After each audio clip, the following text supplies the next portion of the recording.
Hello everyone and welcome to Wormwood Tales. Relax and enjoy the story for sleep video. Before you drift off, I thought it would be a fun idea if everyone can leave a comment to let me know where you are listening from in the world. Let's begin. The year is 1834. The Grand Lalaurie mansion stands tall on Royal Street in the French Quarter, an imposing structure that dominates the neighborhood with its elegant architecture and air of mystery. By day, the mansion seems to reflect the sophistication of its owner, Madame Delphine Lalaurie, a wealthy socialite known for her beauty, charm, and impeccable manners. To the New Orleans elite, Madame Lalaurie is the embodiment of Southern grace, hosting extravagant gatherings that bring together the city's most prominent figures. Madame Lalaurie glides through these gatherings like a queen, her smile warm yet guarded, her eyes sharp and observant. Draped in the finest silks and adorned with delicate jewels, she commands attention without uttering a single word, her presence alone enough to hold any room captive. Her laughter is soft, refined, yet it carries an edge that makes those nearby uneasy, though few could explain why. The city's gossip columns sing her praises, and tales of her hospitality circulate widely. Guests recall the mansion's lavish interiors, the sweeping staircase, and the intricate chandeliers that cast a golden glow over the opulent parlor. Behind the polished facade, however, linger whispers of something darker, rumors spoken in hushed tones by servants and ignored by high society. Servants from nearby households tell stories of Madame Lalaurie's fierce temper, of moments when her warmth would vanish, replaced by a cold, almost inhuman rage. While these stories rarely made it beyond kitchen walls, neighbors occasionally hear raised voices from the mansion, quick bursts of fury that are quickly silenced. And yet, despite these unsettling tales, the Lalaurie mansion remains a symbol of wealth and prestige, a place where people yearn to be invited even if only to satisfy their curiosity. Still, some who enter feel an inexplicable unease, a feeling that lingers long after they've left. Shadows seem to stretch and twist within the house, and the air itself feels heavier, as though the mansion is harboring secrets just beneath its polished surface. Servants are rarely seen lingering in the main halls, and those who do are often withdrawn and nervous, their eyes avoiding contact, their faces downcast. For now, Madame Lalaurie's secrets remain well hidden. But those who visit her home are left with an undeniable sense of something amiss, a feeling that, behind her polite smiles and refined laughter, Madame Lalaurie conceals a darkness, one that's woven deep into the walls of her grand mansion on Royal Street. As night falls over the French Quarter, the Lalaurie mansion takes on a more sinister presence. Shadows lengthen along its walls, and a chilling silence settles around its grounds. It's as if the mansion itself holds its breath, hiding something from the world outside. When guests depart from Madame Lalaurie's evening gatherings, a sense of relief accompanies them. Some mention feeling watched as they lingered in the foyer, as though unseen eyes had tracked their every move. Others speak of an unshakable feeling that something dreadful lies just beyond the lavish decor, an impression that leaves them wary of lingering too long. Once outside, they quicken their pace, not daring to look back at the house looming over them. Behind closed doors, the mansion is far from peaceful. Servants scurry through the halls with their eyes averted, never speaking above a whisper, careful to avoid the rooms Madame Lalaurie occupies. Some claim to have heard anguished cries coming from hidden chambers, though they dare not speak of it to anyone outside. Those who work closely with Madame Lalaurie learn to obey her without question, knowing that her ire is swift and ruthless. In moments of solitude, Madame Lalaurie is a different creature. She roams the mansion's upper floors, often pacing with a sense of restless energy, her expression hard, unyielding. She lingers near a particular door, one she keeps locked, her hand resting on its brass handle as if weighing some dark secret held within. Those who venture too close to this door find her demeanor shifts, her polite smile tightens, her gaze becomes piercing, and her voice drops to a low warning. Rumors spread among the servants that the locked rooms contain horrors beyond imagination. Strange noises, a soft rattling, like chains, and low, Muffled cries seem to seep through the walls at night. The mansion itself seems to creak and groan under the weight of its secrets. And yet, despite these sounds, an eerie calm pervades the halls, as though some dark presence within demands silence. Madame Lalaurie's social circle remains oblivious to this darkness. To her esteemed guests, she is nothing short of perfection. But to the mansion staff, she is a figure to be feared, a woman whose kindness extends only as far as her image. They have learned the truth that polite society refuses to see. Beneath the lace and jewels, Madame Lalaurie harbors a cruelty that is as cold and unyielding as iron. And so, the mansion stands an elegant facade hiding horrors that none can imagine, a dark monument to its owner's hidden sins. The night deepens, and the mansion's walls seem to tighten around its secrets, as though guarding them from the world outside.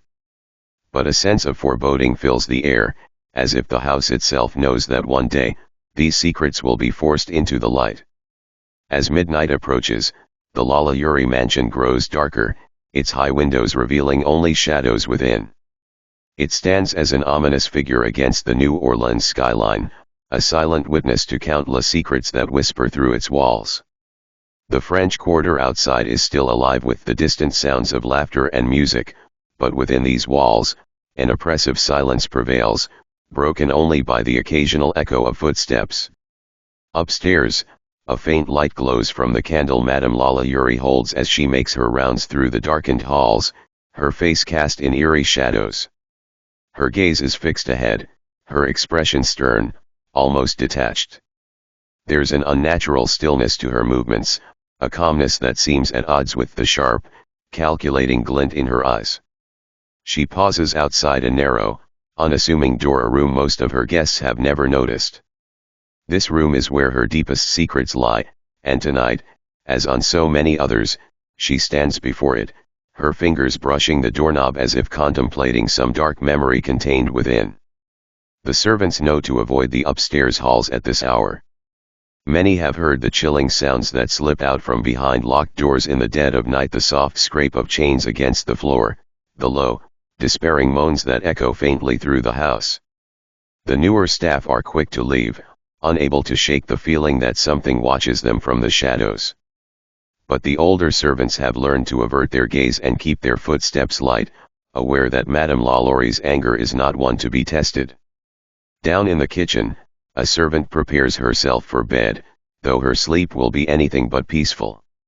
She remembers the stories told by those who came before her, tales of Madame's wrath, of the strange punishments she doles out to those who displease her. Rumors of disappearances swirl through the servant quarters, tales of those who enter Madame's private rooms but are never seen again. She shudders as she remembers the chilling tale of a young girl who had once served Madame Lalaurie, a girl who met a fate so cruel it has been whispered about for years, her ghost said to haunt the mansion, her chains echoing down the halls in the dead of night. Outside the mansion, a faint figure appears near the window of Madame Lalaurie's private rooms. A passerby on the street notices it, catching a glimpse of what appears to be a pale, thin girl with hollow eyes, her wrists bound as though by invisible chains. But before he can get a clear view, the figure vanishes, leaving only the dark, empty window behind. Disturbed, he hurries on, casting nervous glances back at the mansion, unable to shake the feeling that he's being watched. In the dead of night, as Madame Lalaurie finally retires to her chamber, the house falls back into an unsettling quiet. But the silence is far from peaceful. It is a silence filled with secrets, with the memories of those who suffered within these walls.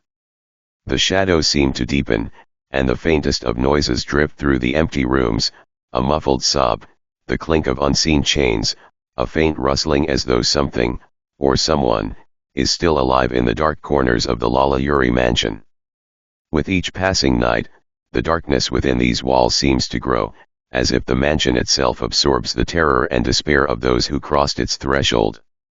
And as dawn approaches, a sense of foreboding lingers in the air, a reminder that, though Madame Lalaurie's sins remain hidden from polite society, the mansion knows, and one day, its walls may reveal the horrors they have held for so long. As dawn breaks over New Orleans, the Lalaurie mansion sits still and silent, almost as if it, too, needs rest after the haunting whispers that filled the night.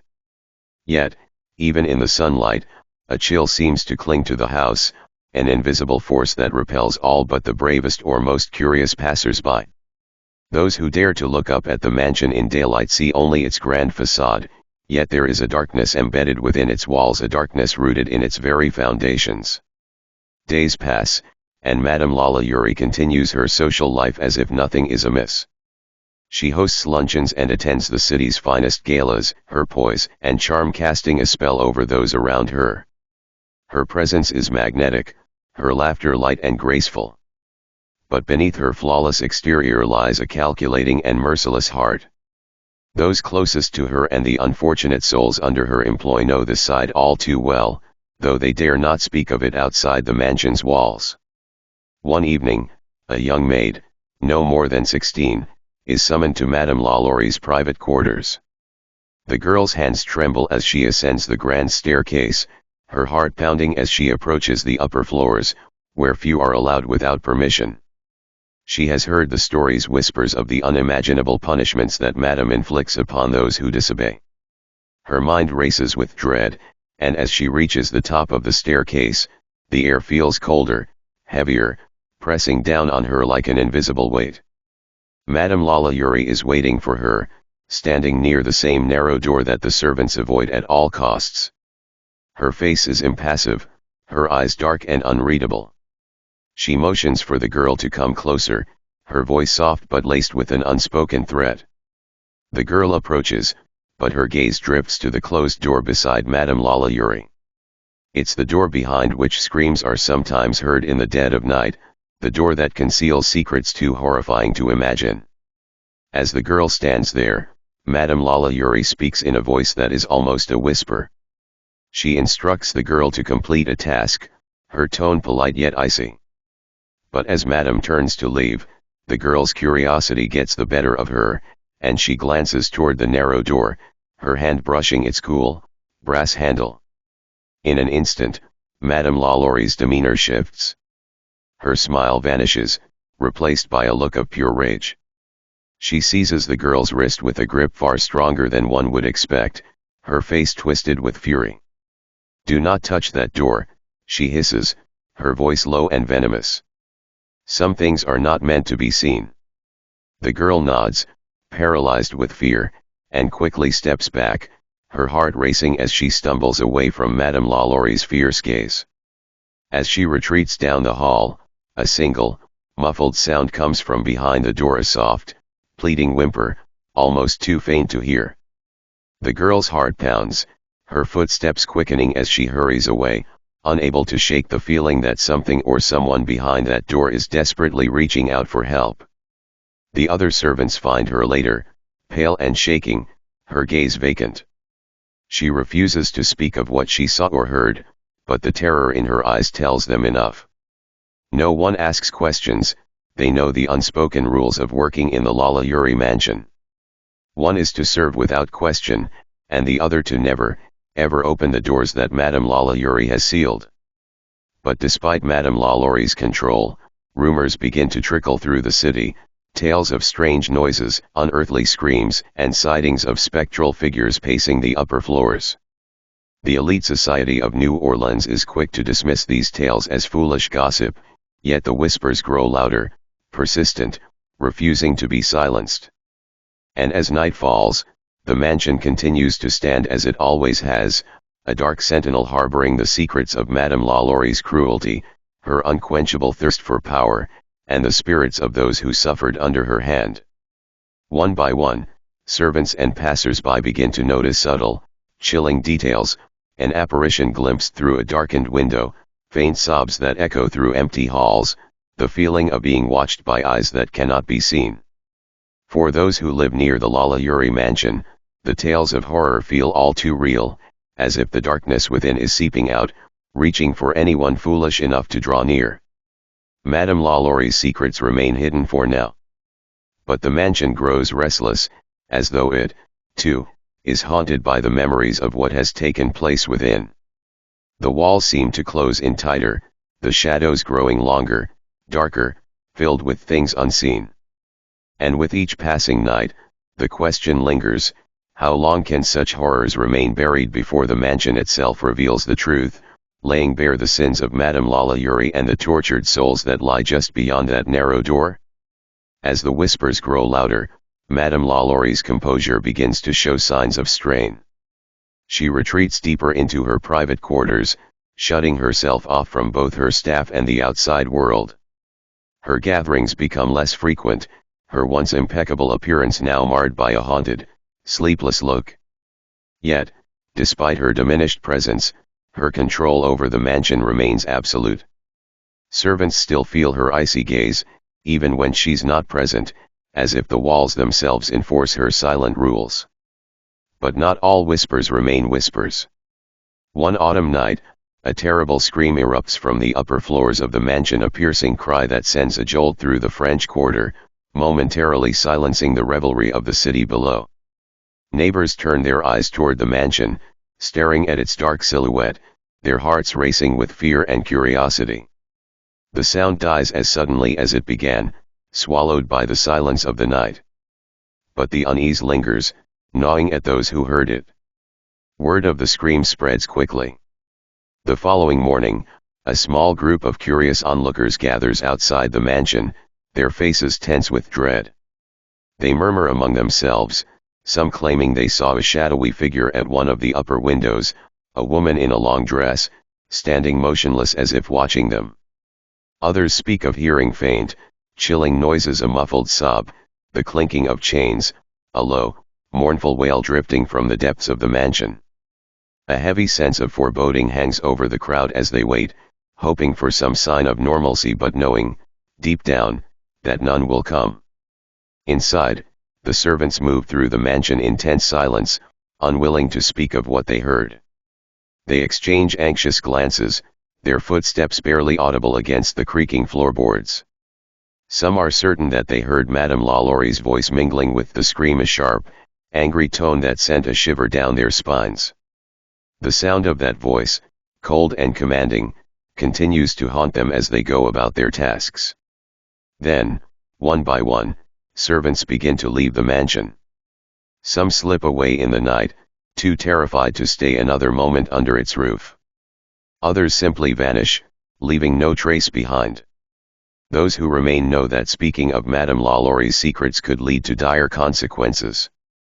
And so, the rumors remain unconfirmed, spoken only in hushed tones, behind closed doors, far from Madame's ears. But no secret can stay hidden forever. As the months pass, the tales of Madame Lalaurie's cruelty grow darker, more horrifying. One particular story spreads like wildfire through the city. A young servant girl, desperate to escape, had leaped from the upper floors, her final scream echoing through the mansion as she fell. Some say that Madame Lalaurie was seen standing at the window just before the girl's fatal fall, her face impassive as she watched. It isn't long before this story reaches the ears of the authorities. One fateful afternoon, they arrive at the Lalaurie mansion, demanding answers. Madame Lalaurie, ever the socialite, greets them with a composed smile, assuring them that the rumors are nothing more than baseless gossip spread by her rivals. But as the officers move through the mansion, they are struck by an unnatural chill, a sense that something is profoundly wrong. And then, one officer, more daring than the others, insists on seeing the upper floors.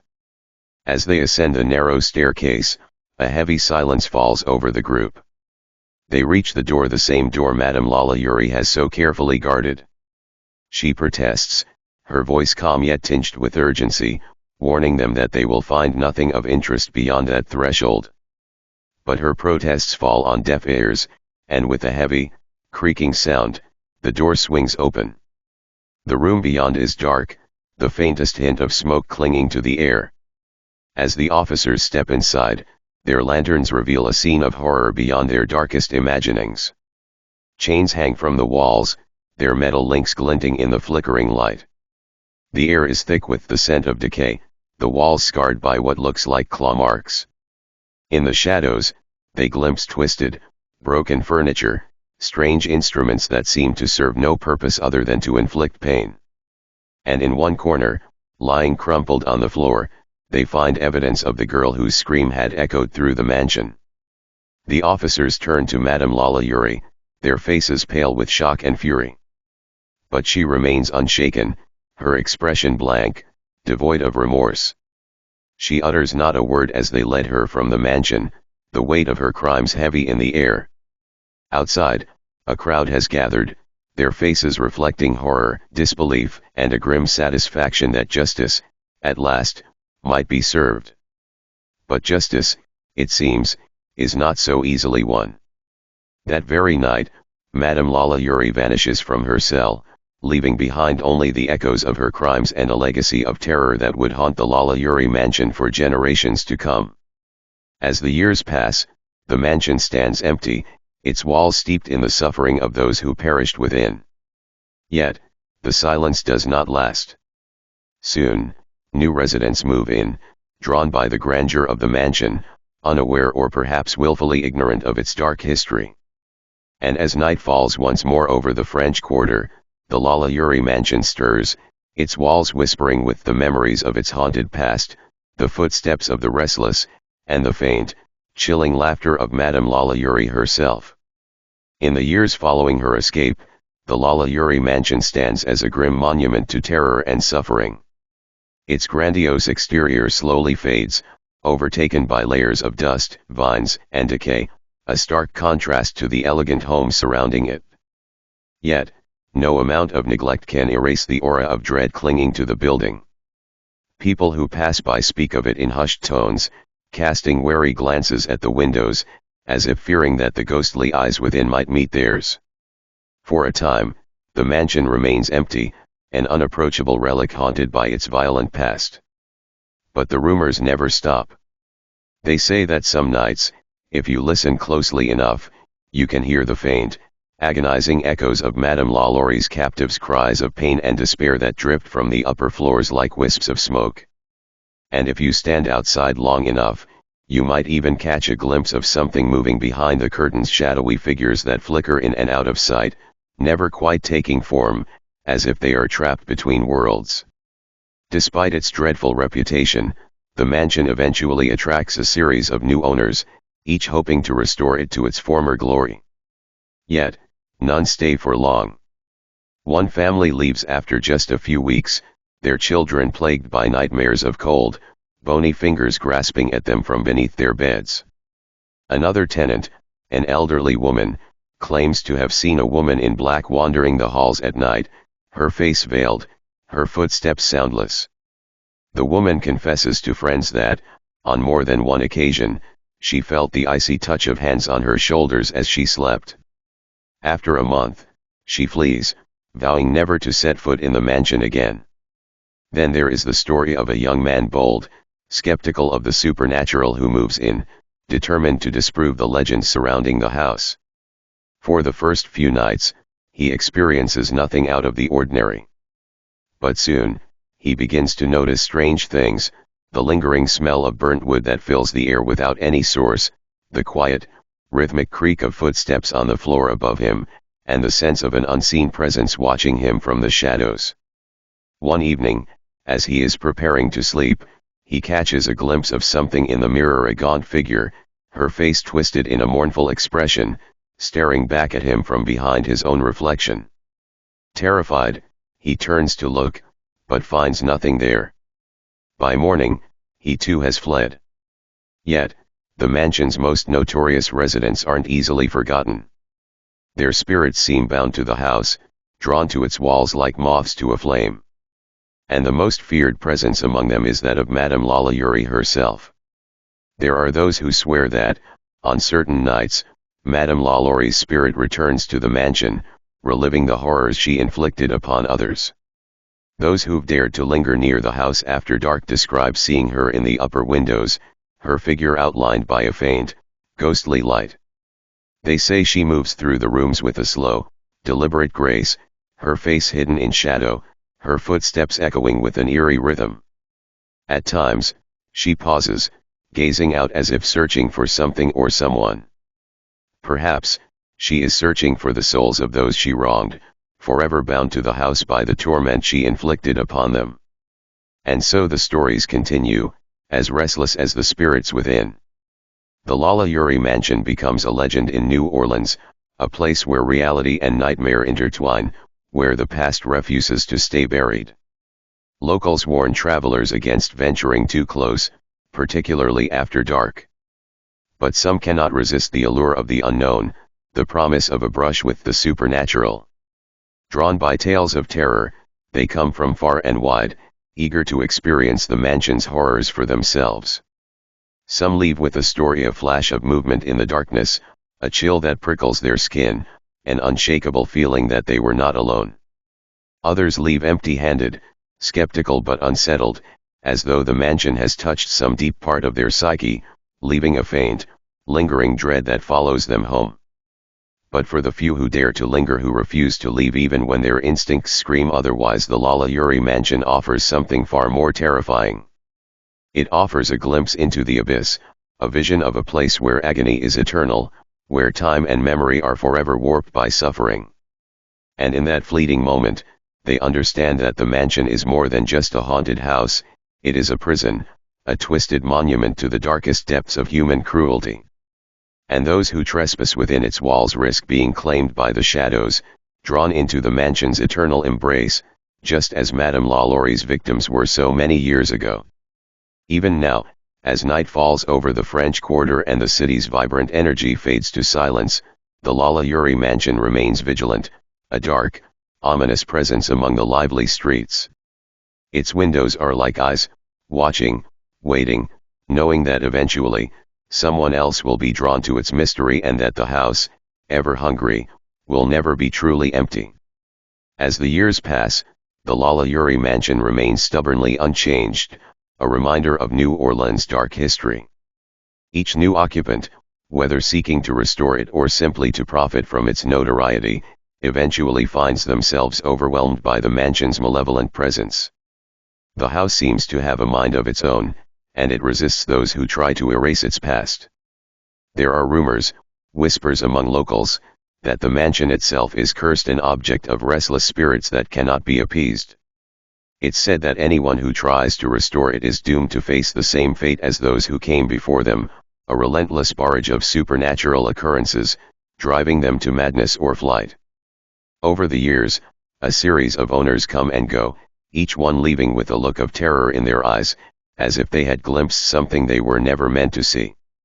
One particularly harrowing story comes from a group of paranormal investigators who, undeterred by the mansion's reputation, decided to spend a full night inside. Equipped with state-of-the-art equipment, cameras, and recorders, they made their way into the house, eager to document any evidence of the supernatural. As they set up in the grand foyer, the silence of the mansion was almost suffocating. The heavy air seemed to press in on them, and the temperature dropped by several degrees. The first signs of something otherworldly began almost immediately, faint whispers at the edges of their hearing, too soft to understand but unmistakable in their tone. A few members of the group, initially skeptical, began to exchange nervous glances. Later in the evening, as they explored the upper floors, they encountered something far more tangible. One investigator, alone in a room that had once been the scene of unfathomable cruelty, reported hearing a sudden banging noise. Rushing to the source, he found nothing, yet the noise continued, faint and rhythmic, almost like the sound of chains scraping against the wooden floor. As he turned to leave, he caught a flash of movement in the corner of his eye, a fleeting glimpse of a pale figure standing by the door, its chains rattling as it turned to face him. Terrified, the investigator rushed back to the group, his heart pounding in his chest. As he recounted his experience, a blood-curdling scream echoed through the halls, sending the entire group into a frenzy. The air grew heavier, thick with the scent of decay and smoke, as though something foul was festering in the very walls of the mansion. Despite the mounting evidence of paranormal activity, the investigators refused to leave, determined to uncover the truth behind the mansion's horrors. However, as the hours wore on, the spirits grew more hostile. Equipment malfunctioned, voices grew louder, and shadows shifted in ways that defied explanation. It wasn't long before the group was forced to abandon their investigation, retreating from the mansion in a desperate rush. One of the investigators, however, was not so fortunate. He was found days later, wandering the streets of New Orleans, his mind shattered and his eyes wide with a terror that no one could console. He could barely speak, and when he did, his words were incoherent, something about chains, whispers, and a woman who would never let him go. This chilling tale only added to the growing list of accounts surrounding the Lalaurie mansion. The locals, now more convinced than ever of the house's supernatural grip, refused to go near it after dark. Those who do, even in daylight, cross the street to avoid walking directly in front of its looming facade. Yet, there is always someone. The curiosity of outsiders, or the thrill-seeking nature of the brave, or perhaps the misguided belief that the mansion's dark reputation is just that, a story draws visitors in once again. Some come to learn its history, while others come to experience its horrors firsthand. One night, a young couple, fascinated by the tales of Madame Lalaurie and the twisted legacy she left behind, decide to take a risk and visit the mansion. Though warned by locals to stay away, their desire for a brush with the paranormal outweighs any fears they might have. Armed with nothing but their cell phones and a flashlight, they make their way toward the front door, laughing nervously, trying to suppress their unease. But the closer they get, the more oppressive the atmosphere becomes. The air grows thick with a chill that settles into their bones, and the street lights above flicker, casting long shadows across the cobblestones. When they reach the iron gates of the mansion, they hesitate. A cold wind sweeps across the yard, and for a moment, they hear something low and mournful carried on the breeze. The woman is the first to hear it, and she stops in her tracks. "Did you hear that?" she whispers. Her boyfriend listens for a moment, shaking his head. "It's just the wind," he says, though even he can't quite shake the unsettling feeling that something is wrong. But the wind grows louder, almost as if it's trying to speak, urging them to leave, to turn away from the house. Still, they press forward. As they step inside the gate, the world around them seems to shift. The air is thick, almost suffocating, and the mansion looms before them like a living thing, watching, waiting. The first few steps inside the front yard feel normal, but the deeper they go, the more the house seems to pulse with an ancient, malignant energy. And then, without warning, a figure appears in the upstairs window. It is faint at first, barely noticeable, but as they stare, it becomes clearer. A figure, a woman in black, standing motionless, her face obscured by a veil. The woman gasps, grabbing her boyfriend's arm. "Do you see that?" Before he can respond, the figure vanishes, as if it never existed at all. Both of them stand frozen, their hearts racing. The air around them grows colder still. The mansion, in all its decaying splendor, feels alive in a way that cannot be explained. For a long moment, neither of them speaks. The woman squeezes her boyfriend's hand. "Maybe we should go." But before they can turn around, a loud bang comes from inside the mansion, a noise like a door slamming shut. It is followed by the unmistakable sound of heavy footsteps, as though someone or something is moving through the darkened halls above them.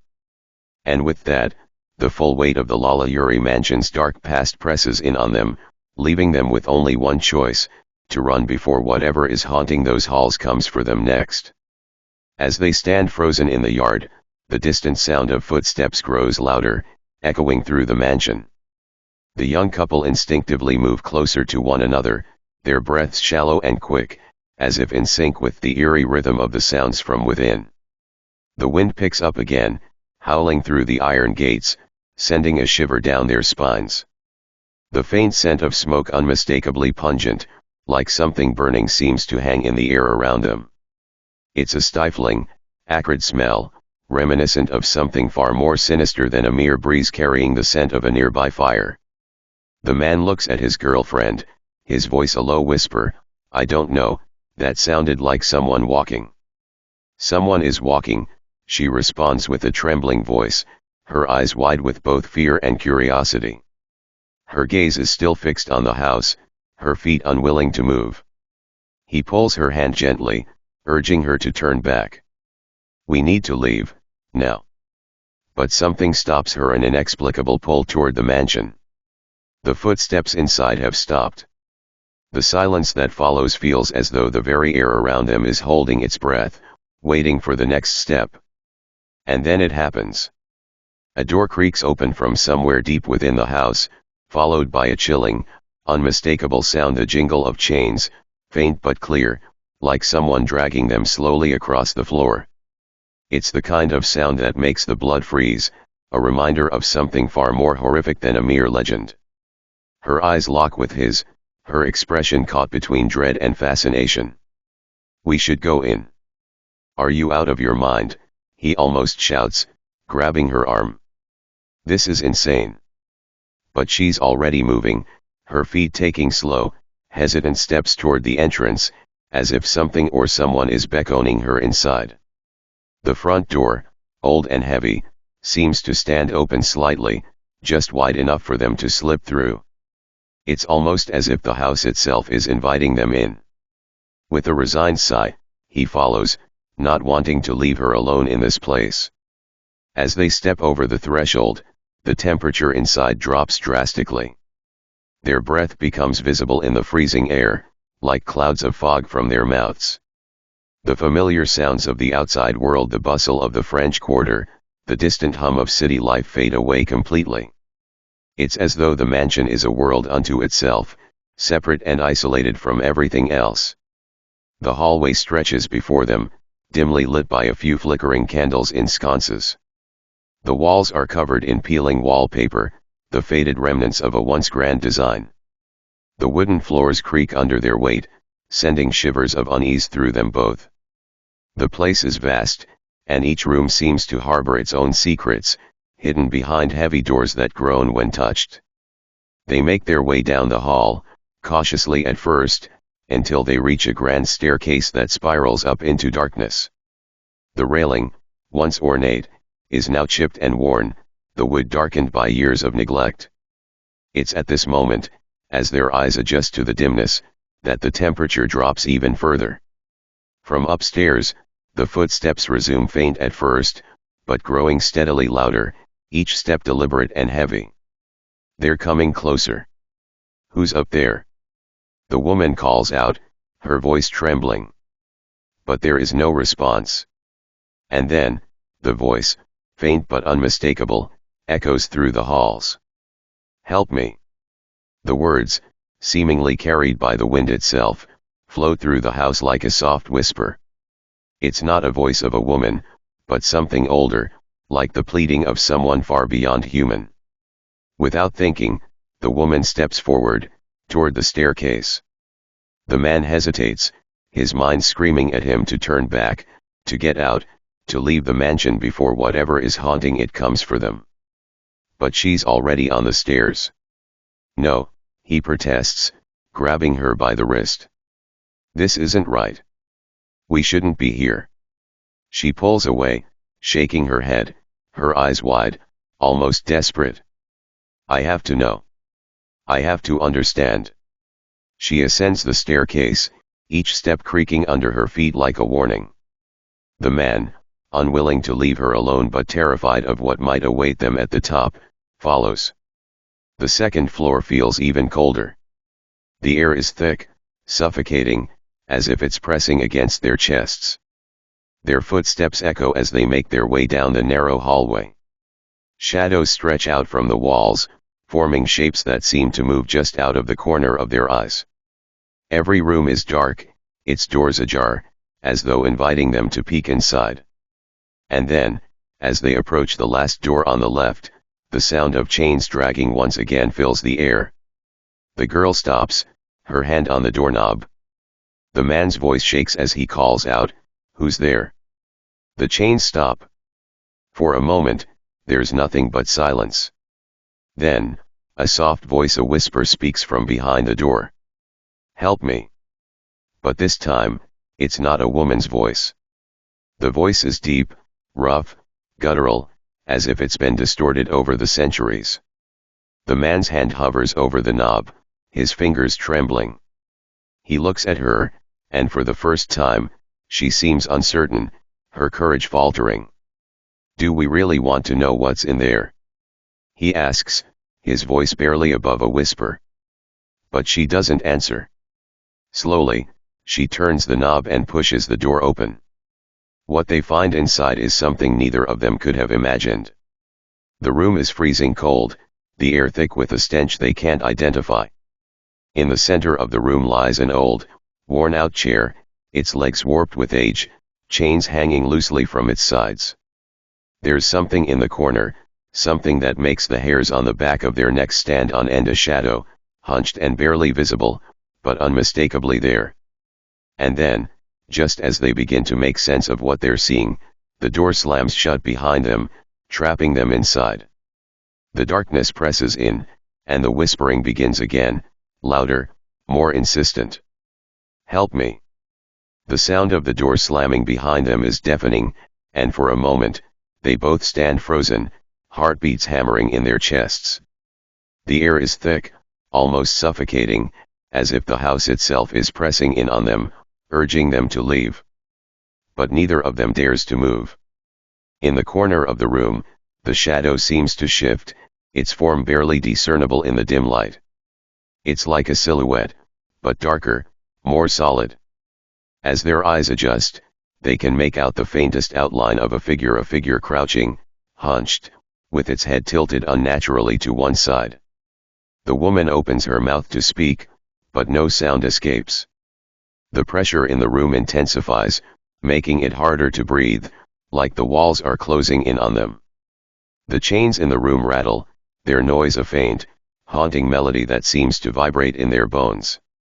It's as if the very air is alive with the sound, pressing into their ears. Then, the whisper comes again, louder this time, closer. "Help me." The man's breath catches in his throat.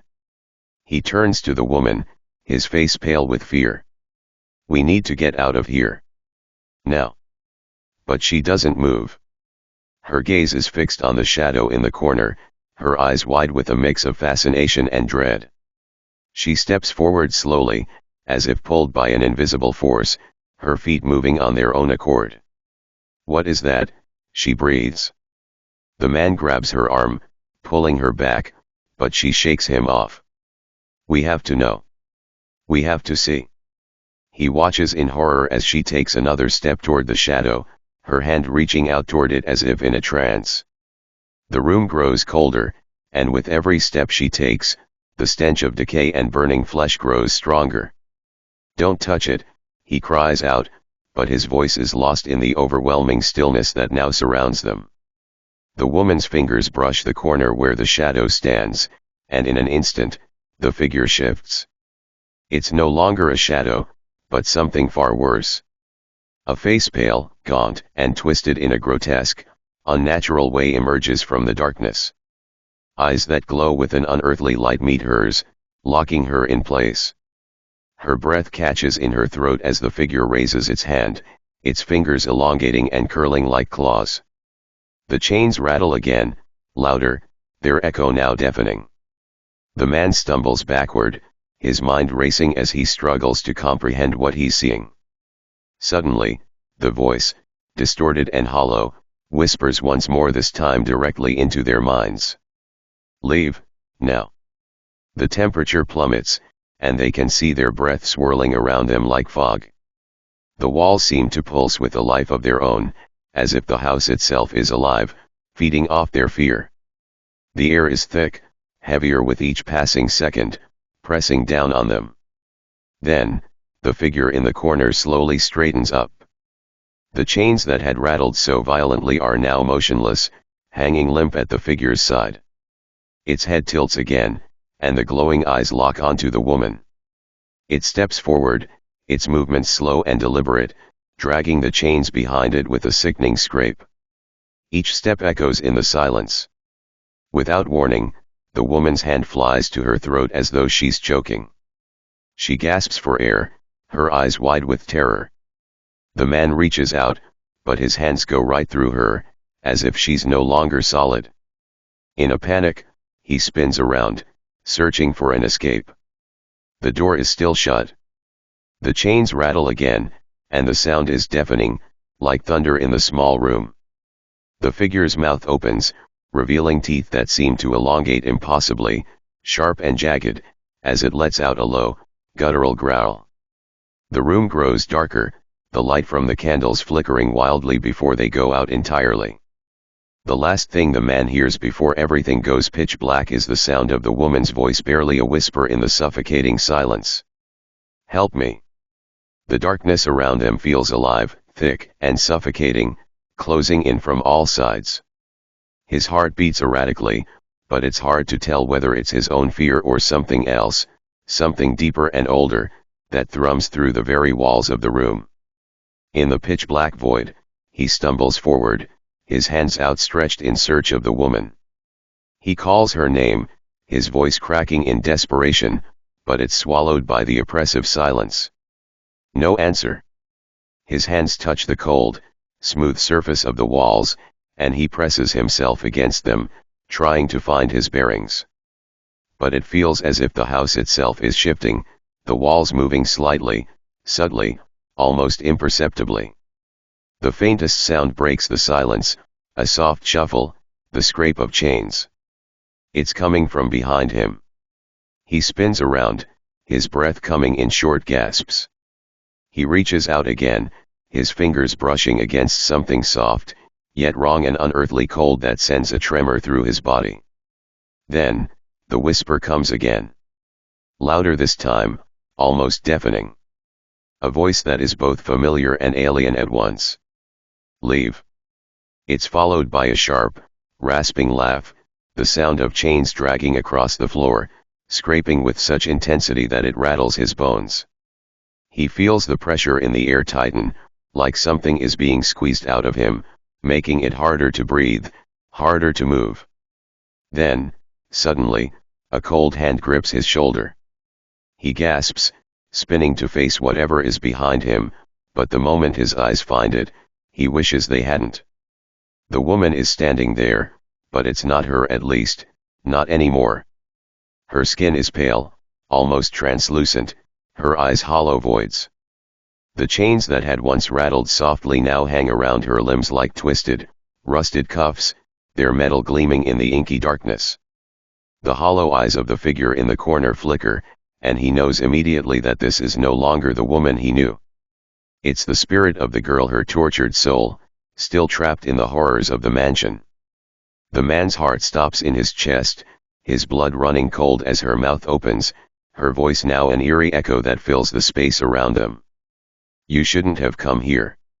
He takes a step back, stumbling over the cold, uneven floor, but the figure steps forward with unnatural speed, its chains clinking ominously as they drag behind it.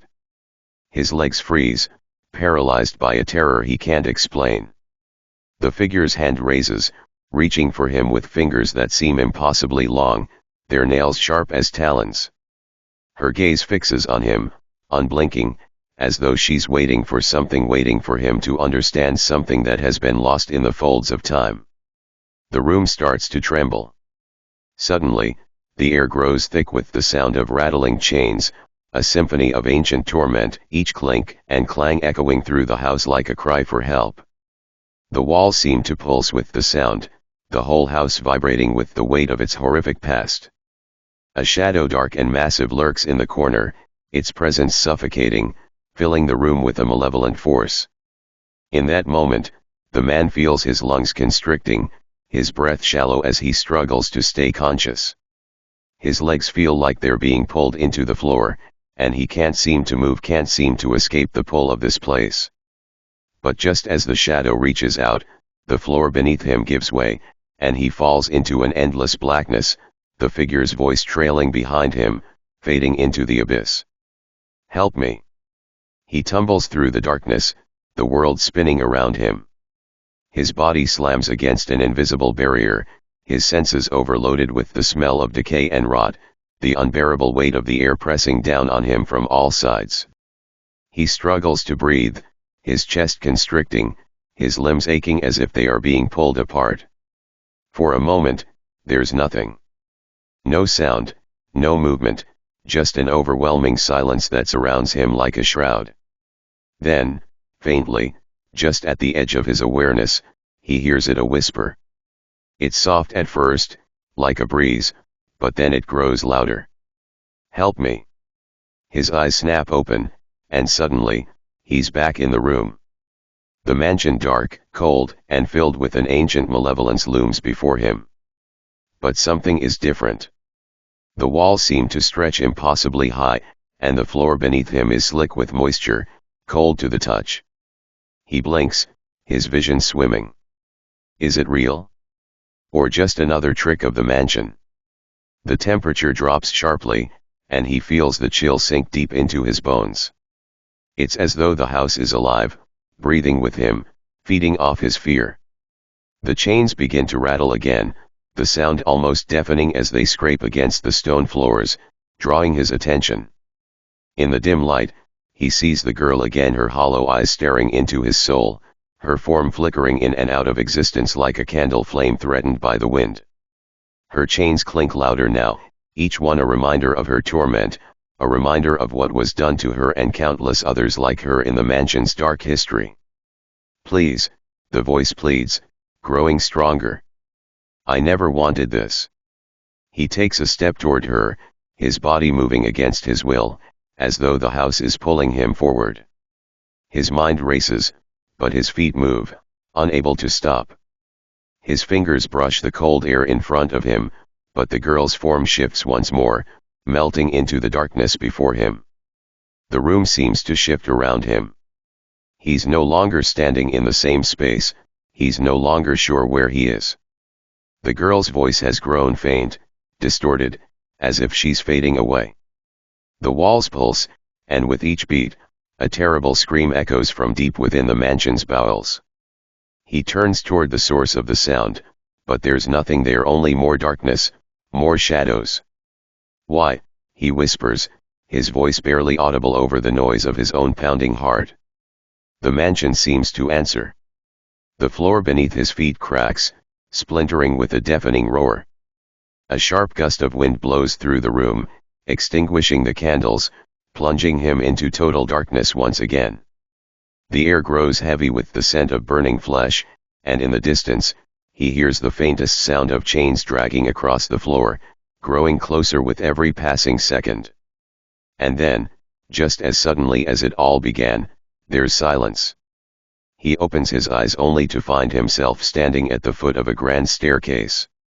The air is thick with dust, and the mansion looms around him like a sentient predator, watching him with unseen eyes. The hairs on the back of his neck rise. And that's when he hears it again, closer this time. The whisper. Help me. The words are coming from the top of the stairs. From the very heart of the mansion. Would he dare to ascend the stairs? Would he push forward, knowing that whatever lurked there had the power to pull him into the darkness forever? Or would he run, leaving the mansion's secrets locked away, waiting for the next soul to wander too close? The Lalaurie mansion stands like a silent sentinel amidst the bustling streets of the French Quarter, its towering presence dominating the surrounding architecture. It is a house built to impress, with its delicate wrought iron balconies and imposing columns, giving it a grandeur that belies the darkness lurking within. At night, the mansion appears almost ethereal, its shadows stretching across the cobblestones like grasping fingers, drawing those who wander too close into its grasp. The windows, dark and unyielding, seem to watch the world go by, cold and impassive, as if the house itself has seen the horrors it has hosted and now holds them in a silent, ever-looming memory. Whispers float through the air like ghosts, carried by the wind as they reach the ears of those who dare to pass by. Locals speak in hushed tones of the mansion's past, of its enigmatic owner, Madame Delphine Lalaurie. Though the house may have once been the scene of opulent gatherings, where New Orleans elite would gather to admire Madame Lalaurie's lavish lifestyle, there was a dark undercurrent to it all that no one could ignore.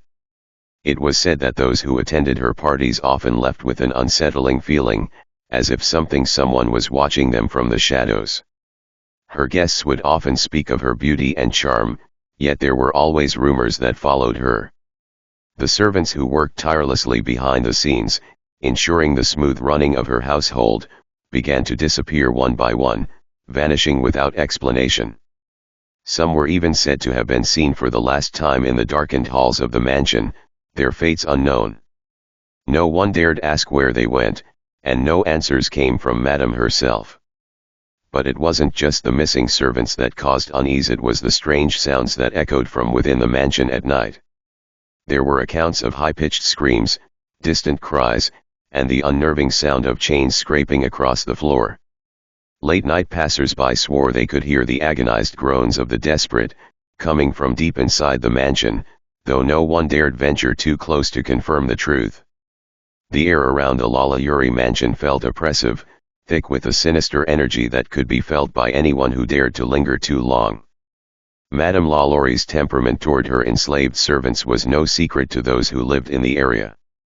The mansion was known for its cruelty. Those who were employed within its walls were often seen in public with bruises or bearing marks of ill treatment, though the whispered rumors were often ignored by those who were too eager to attend her gatherings or enjoy the mansion's infamous status. It wasn't just the cold, harsh treatment that unsettled those who witnessed it. It was the sense that Madame Lalaurie held a deep, unsettling power over those who served her, an aura of dominance that bled into the very walls of the mansion. Despite her social standing and the wealth that the Lalaurie family held, there was an underlying dread that followed her wherever she went. A dread so powerful that it could not be contained by the grandness of her home or the lavish wealth she flaunted. Something darker, something ancient, seemed to resonate from the mansion, pulling those who dared to stay inside into its horrifying web. In the shadows of that house, a terrifying truth lingered, waiting to be uncovered. And while the world outside remained blissfully unaware of the full extent of the horrors that occurred within the mansion's walls, those who knew the truth never spoke of it aloud. As the mansion loomed in the background, its windows forever dark and silent, the questions remained: what truly happened behind its grand facade? What darkness did Madame Lalaurie hide within the shadows of her luxurious home? And, most importantly, who or what was still haunting its halls? The Lalaurie mansion stands like a silent sentinel amidst the bustling streets of the French Quarter, its towering presence dominating the surrounding architecture. It is a house built to impress, with its delicate wrought iron balconies and imposing columns, giving it a grandeur that belies the darkness lurking within. At night, the mansion appears almost ethereal, its shadows stretching across the cobblestones like grasping fingers, drawing those who wander too close into its grasp. The windows, dark and unyielding, seem to watch the world go by, cold and impassive, as if the house itself has seen the horrors it has hosted and now holds them in a silent, ever-looming memory. Whispers float through the air like ghosts, carried by the wind as they reach the ears of those who dare to pass by. Locals speak in hushed tones of the mansion's past, of its enigmatic owner, Madame Delphine Lalaurie. Though the house may have once been the scene of opulent gatherings, where New Orleans elite would gather to admire Madame Lalaurie's lavish lifestyle, there was a dark undercurrent to it all that no one could ignore. It was said that those who attended her parties often left with an unsettling feeling, as if someone was watching them from the shadows. Her guests would often speak of her beauty and charm, yet there were always rumors that followed her. The servants who worked tirelessly behind the scenes, ensuring the smooth running of her household, began to disappear one by one, vanishing without explanation. Some were even said to have been seen for the last time in the darkened halls of the mansion, their fates unknown. No one dared ask where they went, and no answers came from Madame herself. But it wasn't just the missing servants that caused unease, it was the strange sounds that echoed from within the mansion at night. There were accounts of high-pitched screams, distant cries, and the unnerving sound of chains scraping across the floor. Late-night passers-by swore they could hear the agonized groans of the desperate, coming from deep inside the mansion, though no one dared venture too close to confirm the truth. The air around the Lalaurie mansion felt oppressive, thick with a sinister energy that could be felt by anyone who dared to linger too long. Madame Lalaurie's temperament toward her enslaved servants was no secret to those who lived in the area. The mansion was known for its cruelty. Those who were employed within its walls were often seen in public with bruises or bearing marks of ill treatment, though the whispered rumors were often ignored by those who were too eager to attend her gatherings or enjoy the mansion's infamous status. It wasn't just the cold, harsh treatment that unsettled those who witnessed it. It was the sense that Madame Lalaurie held a deep, unsettling power over those who served her, an aura of dominance that bled into the very walls of the mansion. Despite her social standing and the wealth that the Lalaurie family held, there was an underlying dread that followed her wherever she went. A dread so powerful that it could not be contained by the grandness of her home or the lavish wealth she flaunted. Something darker, something ancient, seemed to resonate from the mansion, pulling those who dared to stay inside into its horrifying web. In the shadows of that house, a terrifying truth lingered, waiting to be uncovered. And while the world outside remained blissfully unaware of the full extent of the horrors that occurred within the mansion's walls, those who knew the truth never spoke of it aloud. As the mansion loomed in the background, its windows forever dark and silent, the questions remained: what truly happened behind its grand facade? What darkness did Madame Lalaurie hide within the shadows of her luxurious home? And, most importantly, who or what was still haunting its halls? The whispers that surrounded the Lalaurie mansion were not just rumors, they were warnings. Those who dared to speak of the strange occurrences in the mansion often did so in hurried, hushed tones, as though uttering the words aloud would summon something from the depths of the house. Some said the mansion itself was cursed, that the very foundation was built upon secrets too dark to be buried. As more time passed, it became clear that the Lalaurie family's opulent life was built on a foundation of cruelty, one that would haunt the mansion forever. The mansion had always been a place of contradiction, a symbol of elegance and sophistication on the outside, a house of horrors behind its closed doors. Inside, the grand salon would be filled with laughter and music, guests mingling under chandeliers that gleamed like diamonds, while outside, those who knew better could feel the tension in the air. It was a tension that hung heavy, thick enough to be felt on the skin, yet impossible to ignore. There was an undeniable sense that the mansion was a place of control, a place where Madame Lalaurie ruled with an iron fist, demanding the utmost loyalty and obedience from those who lived under her roof. But the true nature of her cruelty was not fully understood by the public, at least not at first. It wasn't until the mansion's walls were exposed to the light of day that the horrifying truth began to surface. Servants who had worked within the mansion spoke of the hidden chambers and locked doors that no one dared approach, of the unnatural sounds that echoed through the hallways in the dead of night, screams, cries, and the unnerving sound of chains dragging across the floors. But most chilling of all were the stories of the enslaved individuals who were forced to endure unspeakable horrors in the name of Madame Lalaurie's twisted desires. As the public slowly began to uncover the depths of Madame Lalaurie's cruelty, more witnesses came forward with their own accounts of the terror that unfolded within the mansion.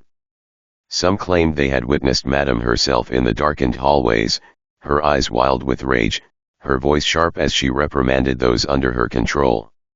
Others spoke of her cruel experiments, of how she would subject the enslaved to grotesque acts of violence, each act more vile than the last, each one pushing the boundaries of what seemed possible for a human being to endure.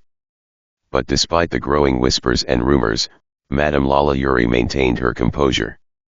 To the outside world, she was still the gracious hostess, the charming woman of high society who had earned her place among New Orleans' elite. No one could truly fathom the depths of her depravity until one fateful night when the house's macabre secrets were finally exposed. It was then that the mansion's history became forever tainted with blood and suffering, its once beautiful halls forever haunted by the spirits of those who had suffered within them.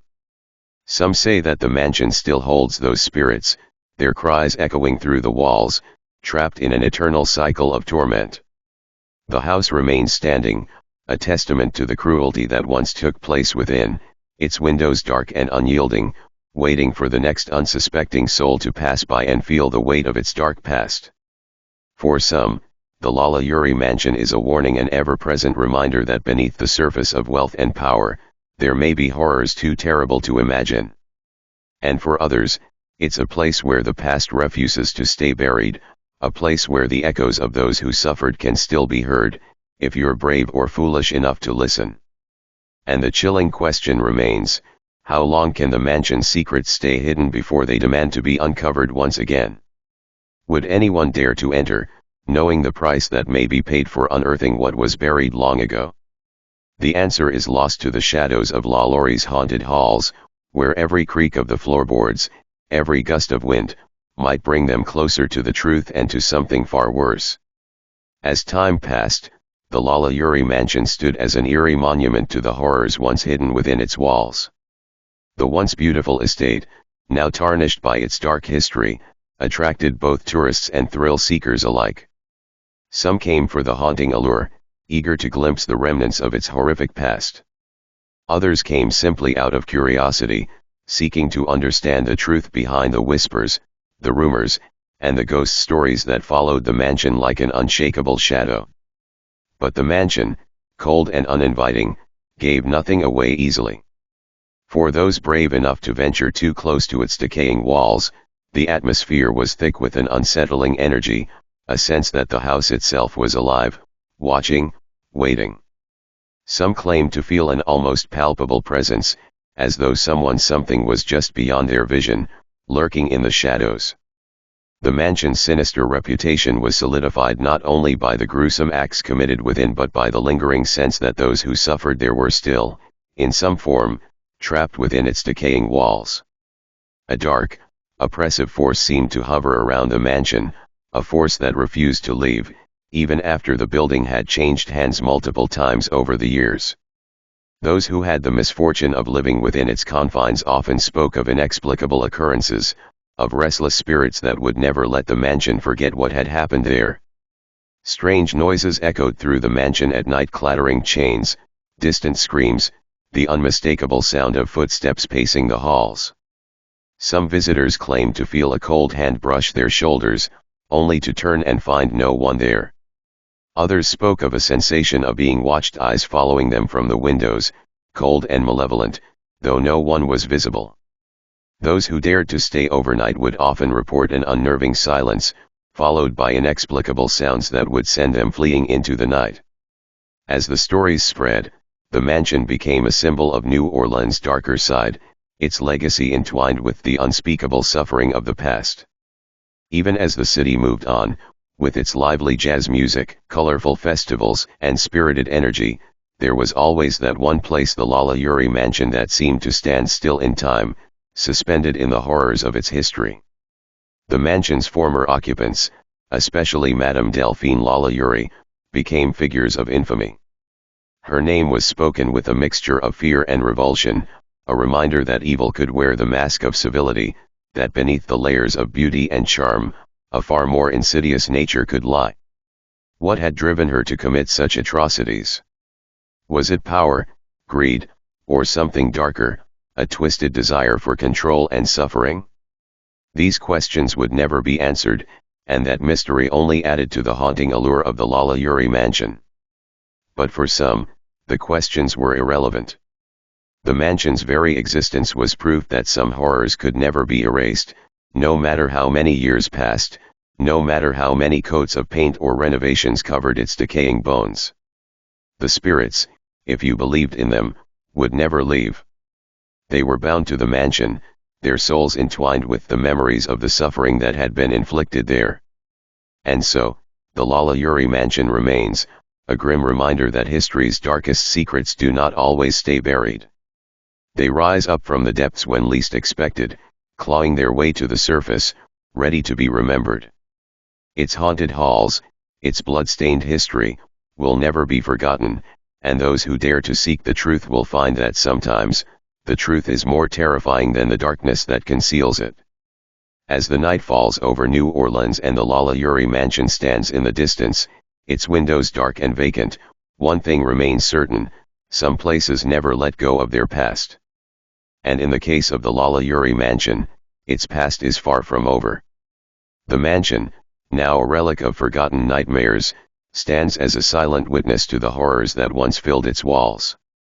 The decaying structure has endured the passage of time, yet its soul, if you can call it that, remains undisturbed, holding the memories of its cruel and tragic past. Each crack in the masonry, each rotting beam, tells a story of suffering that refuses to fade away. It's said that the mansion never truly sleeps. Its presence in the heart of the French Quarter is undeniable, and yet, for all its outward decay, it seems almost alive, as though it's waiting.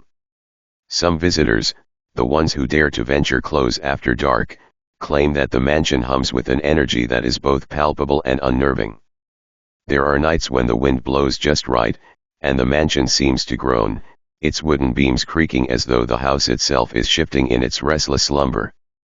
The air grows heavier, thick with something ancient, something suffocating. Local lore speaks of those brave enough to enter the Lalaurie mansion's grounds during the witching hour, only to be met with inexplicable phenomena. The temperature drops as they cross the threshold, and the chill seeps into their bones, as if the house is feeding on their very warmth. Some report hearing the faint echo of a woman's voice commanding, angry, desperate, drifting from within the building. But when they turn to look, the mansion's windows remain empty, cold, and still. One chilling story that has circulated for years tells of a group of tourists who dared to peek through a crack in the mansion's fence late one evening. They swore they saw figures moving within the house, shadowy shapes, flickering in and out of view. As they continued to watch, the figures began to take form, hunched, distorted figures, some bent in unnatural positions, as though they had been trapped for too long. And then, as quickly as they had appeared, they were gone, leaving only the faint sound of chains rattling in the breeze. The most terrifying part of the mansion's legacy, however, is not just the spirits that may still haunt it, but the fear that lingers in the hearts of those who know its history. The sense that Madame Lalaurie's influence, or perhaps the ghosts of her victims, still haunt the house's every corner. The story of what happened within its walls is something too dreadful to forget, and even as the mansion decays, the very ground beneath it seems to whisper her name. And so, as the nights grow darker and the streets of the French Quarter become less crowded, the Lalaurie mansion remains as it always has, untouched by time, its secrets buried within, waiting. No one knows what truly lies within the crumbling walls, but for some, it's enough to know that the house is not forgotten. It lives on in stories, in whispers, in the unsettled minds of those who dare to speak of it. For as long as the Lalaurie mansion stands, it will serve as a warning. A reminder that some places, some histories, refuse to be silenced. And that even in the modern age, where the horrors of the past should have long since been left behind, there are still places where those horrors live on, stubbornly and fiercely. The mansion waits, its shadow stretching longer with each passing day, and the question still lingers: how much longer will its dark past stay buried? As the years pass, the Lalaurie mansion becomes more than just a building, it becomes a living legend, a whispered warning passed down from generation to generation. Some say the spirits of those who suffered within its walls still roam, their pain and anger forever etched into the very fabric of the house. Others claim that Madame Lalaurie's spirit herself is still trapped within the mansion, cursed to relieve her cruelties in a never-ending cycle. But no matter the theory, one thing remains true: the mansion never lets go of its past. The street outside, once filled with the sounds of revelers and music, now seems to avoid the mansion's oppressive gaze. The locals no longer pass it casually, instead, there is a subtle detour, a collective step away from its dark embrace. Even those who visit the French Quarter for the first time can't help but feel the draw of the Lalaurie mansion, its aura so magnetic, yet so repulsive, that it's as though it pulls at their very soul. They stare at it from across the street, drawn yet repulsed, unable to look away, yet afraid to come any closer. For the more daring visitors, those who think they can conquer the legend of Lalaurie, there are still those few brave souls who venture into its immediate vicinity, perhaps to snap a photo or to feel the eerie presence for themselves. But each person who crosses the threshold, whether physically or mentally, reports a sense of unease, a disturbance that makes them question their own sanity. The feeling of eyes watching them, unseen but undeniably present, chills them to their core. Even more disturbing is the way the mansion seems to play tricks on the mind. Some visitors report experiencing time distortion when standing near it. An hour may pass in what feels like minutes, while others have claimed to feel as if they've been standing there for hours without realizing how much time has slipped by. It's as though the mansion is not just a structure in space but a rift in time itself, pulling those who stand near it into its dark and twisted past. In some cases, the mansion's reputation seems to heighten after a particularly strange occurrence. A few years ago, a man named Frank, an avid historian of New Orleans, visited the mansion with the intention of documenting its history. Frank had spent countless hours studying the Lalaurie legacy, but when he arrived at the mansion, something was different. He stood before the decaying structure, waiting for the right moment to begin his research. It was a quiet evening, with the sun beginning to set, casting long shadows over the mansion's front steps. Without warning, Frank began to feel dizzy. His vision blurred and he stumbled, feeling an almost overwhelming pressure in his chest. His heart raced, and he swore he could hear breathing soft, labored breaths, almost like someone was standing right behind him. But when he turned, there was no one there. As the air grew colder, Frank's unease deepened. It was as if the mansion itself had recognized him, drawing his attention to a part of its history that no one was ever meant to uncover. Later that night, Frank recounted to a friend how, after a few hours of unexplained feelings of dread and confusion, he had come across a strange marking on the mansion's side wall. The mark seemed to glow faintly, like it was alive, and Frank could almost swear he saw shadows moving across it, fleeting glimpses of forms he couldn't understand. As he reached out to touch the mark, the mansion seemed to react, and an overwhelming sense of dread washed over him, so strong that he had to retreat, unable to take another step forward. To this day, Frank has refused to speak further on what he experienced, but the story of his encounter spread quickly, adding another layer to the mansion's already chilling legacy. Stories like Frank's have only contributed to the growing fear that the mansion is more than just a historical relic. It is a conduit, a portal to something far darker and more dangerous. Those who enter, either in person or through their thoughts, may find themselves trapped within the mansion's grasp, unable to fully escape the weight of its haunting past. But for some, it's not enough to simply hear the stories or gaze at the mansion from a distance. There are still those who seek to experience the truth for themselves, to step beyond the mansion's gates and see if the horrors that lurk inside are real or if they are merely the creations of overactive imaginations. Whether they come in search of answers or simply to challenge their own courage, the Lalaurie mansion stands waiting, an ancient, decaying house that will never let go of its dark secrets. Perhaps that's the true legacy of Madame Delphine Lalaurie, a legacy of suffering, of lives lost, and of spirits forever entwined with the mansion itself. No one can say for certain what lies within the mansion's walls, but one thing is undeniable: the past will never truly leave, and the mansion will never allow those who enter to forget it.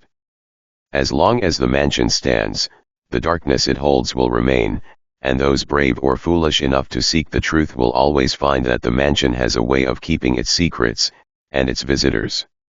As the years stretch on, whispers about the Lalaurie mansion grow louder, gaining strength in the collective imagination of New Orleans. It has become more than just a place. It is an enigma, a symbol of the horrors that lie just beneath the surface of a city that has long been known for its mysteries. For some, it is a relic of a forgotten history; for others, a warning of the dangers that may still lurk in the shadows, waiting for an unsuspecting soul to come too close. It is said that the mansion's curse is not simply in the ghosts of its victims but in the way the house itself seems to punish those who dare to uncover its secrets. There are rumors of people who, after visiting the mansion or spending too much time researching its tragic history, have experienced disturbing nightmares so vivid and real that they blur the line between sleep and wakefulness. Some speak of waking up to find that their bodies are bruised and scratched, as if they had been physically assaulted in their sleep. Others tell of waking with the unmistakable feeling of cold, invisible hands gripping their limbs, as if some unseen force was trying to pull them back into the mansion's dark embrace. Then there are the accounts of people who have fallen ill after spending time near the mansion. A sudden dizziness, a sharp pain in the chest, a feeling of overwhelming despair, these are the symptoms that seem to manifest in those who venture too close to the Lalaurie mansion. It's as though the house is slowly draining their life force, feeding off their energy, just as it once fed off the pain and suffering of those trapped inside. No one knows if it's simply coincidence or if something far more sinister is at work, but the pattern remains undeniable. Some even claim to have seen Madame Lalaurie herself. Though her physical body may have perished long ago, her presence is said to linger. On dark nights, when the moon is hidden behind thick clouds, there are those who claim to have seen a woman in black, walking slowly along the balcony of the mansion. Her face is obscured by shadows, but her silhouette is unmistakable, tall, regal, and filled with an unsettling authority. Those who have seen her describe a cold chill that settles in their bones, as though she's watching them from the depths of the past, waiting for them to make a mistake.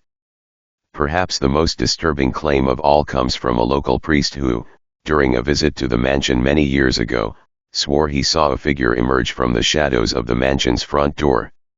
The figure was tall, dressed in 19th century attire, and wore a mask that covered its face. As the priest approached, the figure beckoned him forward with a slow, deliberate motion of the hand. The priest, overcome with terror, retreated immediately, feeling the very weight of history pressing down upon him, as though the mansion itself were trying to drag him into its horrific past. Despite the mansion's decay, despite its dark reputation, there are still those who come to New Orleans hoping for a glimpse, hoping to witness for themselves the strange and terrible events that are said to occur within its walls. They are drawn by a curiosity that they cannot explain, pulled to the Lalaurie mansion like moths to a flame. But it is the few who have dared to enter its threshold, to stand within the house itself, who carry the heaviest burdens. Their accounts are never quite the same, but the emotions they describe, fear, helplessness, a sense of dread, are shared by all who have braved the mansion's haunted halls. For those brave enough to take a tour, there are those who say the experience is so overwhelming that they cannot speak of it for years afterward. One woman, after a late-night tour, was said to have fallen into a deep, unexplainable silence for weeks. She would not speak a word to anyone, not even her family, and when finally asked what had happened, all she could do was shake her head, her eyes wide with unspoken terror. Others have reported hearing strange sounds during tours, loud bangs, scraping noises, even what sounds like faint whispers that seem to come from nowhere. The guides, ever accustomed to such reports, simply continue with the tour, as though the mansion's eerie presence is just part of the routine. But the truth is, no one really knows what happens within the mansion's walls when no one is looking. The stories persist, though some might say they are nothing more than tall tales passed down through the years. But for those who have experienced something unexplainable, the Lalaurie mansion is a place of endless mystery, a dark portal that holds the city's deepest, most terrifying secrets.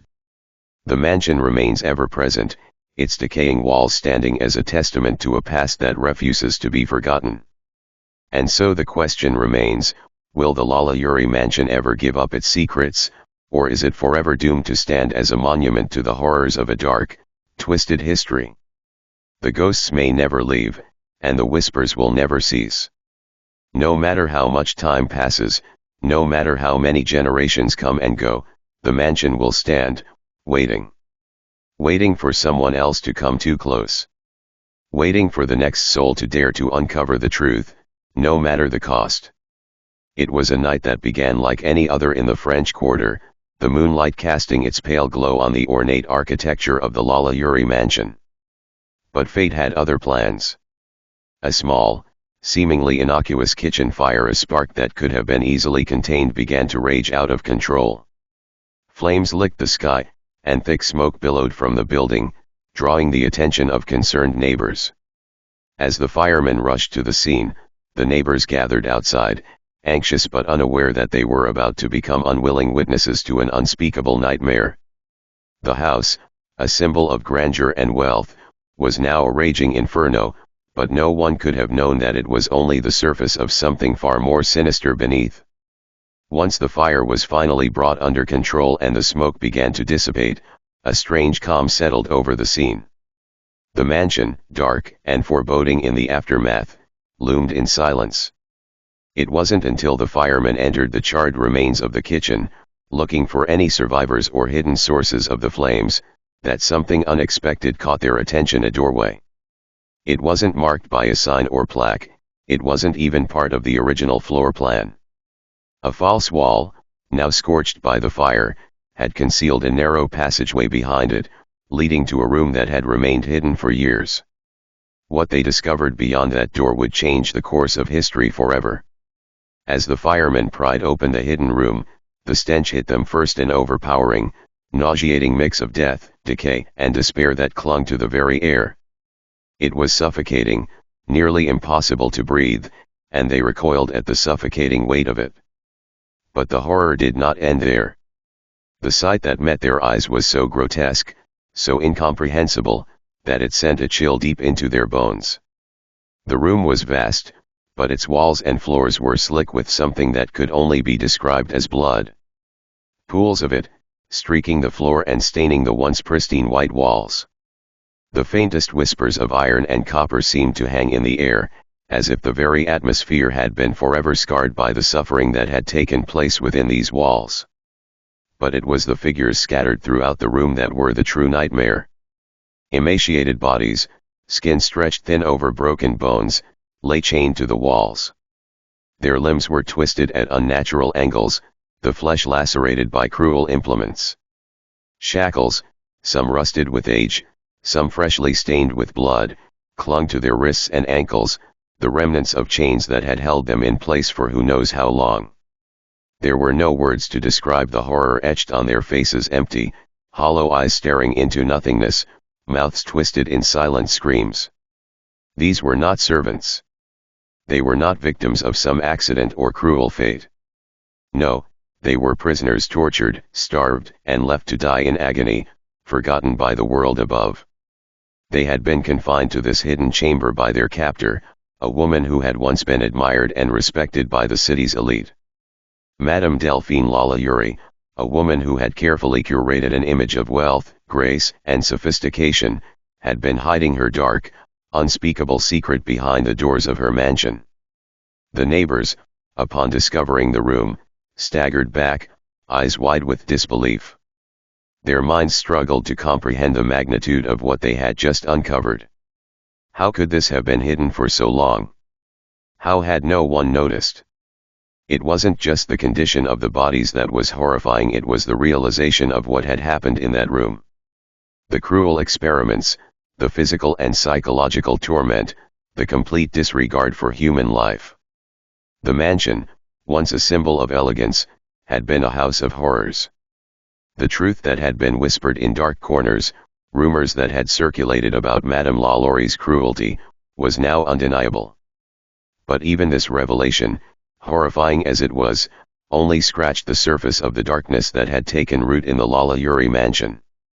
The bodies, the chains, the blood, they all told a story that was impossible to erase, a story that would haunt the minds of those who had once revered Madame Delphine Lalaurie, a woman who had walked among them in plain sight, hiding her monstrosity behind a mask of beauty and grace. As the news of the discovery spread throughout New Orleans, the city would never be the same. The whispers grew louder, and the legacy of the Lalaurie mansion was sealed in infamy, a chilling reminder of the horrors that had once lived within its walls. The truth was out now, but for many, the images of that hidden room, the faces of the tortured, would never fade. And yet, even as the mansion was abandoned and left to decay, the air around it remained thick with a presence that refused to die. The ghosts of those lost souls, trapped forever in the nightmares of their torment, still lingered in the shadows, waiting for those brave or foolish enough to uncover more of their tragic tale. The fire that exposed the horrors within the Lalaurie mansion marked a turning point not only for New Orleans but for the generations that would follow. The mansion itself, once a symbol of elite society, was now marked by the unbearable weight of its dark secrets. While the city's socialite circles recoiled in disgust, whispers of what had been discovered inside the mansion continued to circulate like wildfire, sparking shock and outrage across the city. Madame Lalaurie, the woman who had carefully crafted an image of grace and beauty, was now seen in an entirely new, horrifying light. Her wealth and social status, once symbols of admiration, became nothing more than the gilded mask that had concealed her monstrous behavior. But as her cruelty was exposed, the question lingered: how had she been able to carry on her evil deeds for so long, hidden in plain sight?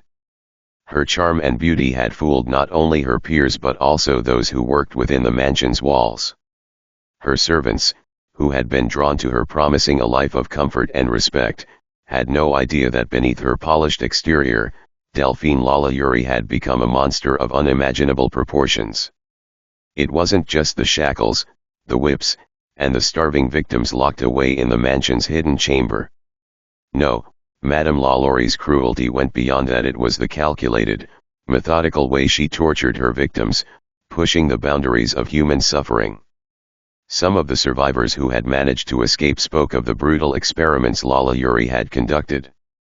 They claimed she subjected them to unspeakable horrors, sewing their skin together, burning them with hot irons, and testing the limits of human endurance and pain. These were not just acts of rage, but cold, clinical tortures, conducted by a woman who had no regard for the sanctity of life. The madness was both chilling and incomprehensible. The mansion itself began to take on a life of its own in the years following the fire. Visitors to the French Quarter would often speak of an eerie feeling when walking past the crumbling structure. Some claimed to feel an unnatural chill in the air, even on the warmest of days. Others swore they could hear faint cries, agonizing, heart-wrenching screams faintly echoing through the decaying walls, as though the tortured souls within could never escape. Tourists often crossed the street to avoid the house, and locals spoke in hushed tones about the strange energy that seemed to emanate from its decaying frame. The mansion, abandoned and left to rot, became a place of dread, a reminder of the horrifying history that had unfolded within its walls.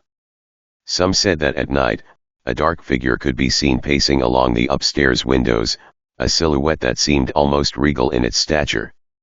Was it Delphine Lalaurie herself, walking the halls once again, as if she never left? Or was it something more sinister, an apparition of one of the many victims, trapped in the eternal nightmare of their suffering? Rumors of strange occurrences continued to surface, with people reporting ghostly apparitions and inexplicable phenomena. Some said the figure of Madame Lalaurie herself would appear in the window on stormy nights, a cruel smile twisting her lips as she looked out over the city that had once adored her. Others claimed they heard the sounds of chains dragging along the floors or the rattling of locks echoing through the rooms, as though the mansion was still imprisoning the souls of those it had tormented. The house had become a ghost of its former self, haunted by the spirits of those it had wronged. And yet, despite the mansion's dark legacy, it became a strange sort of attraction.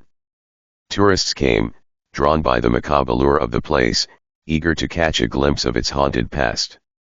They stood outside, peering through the iron gates, hoping for a sign, any sign that the stories were true.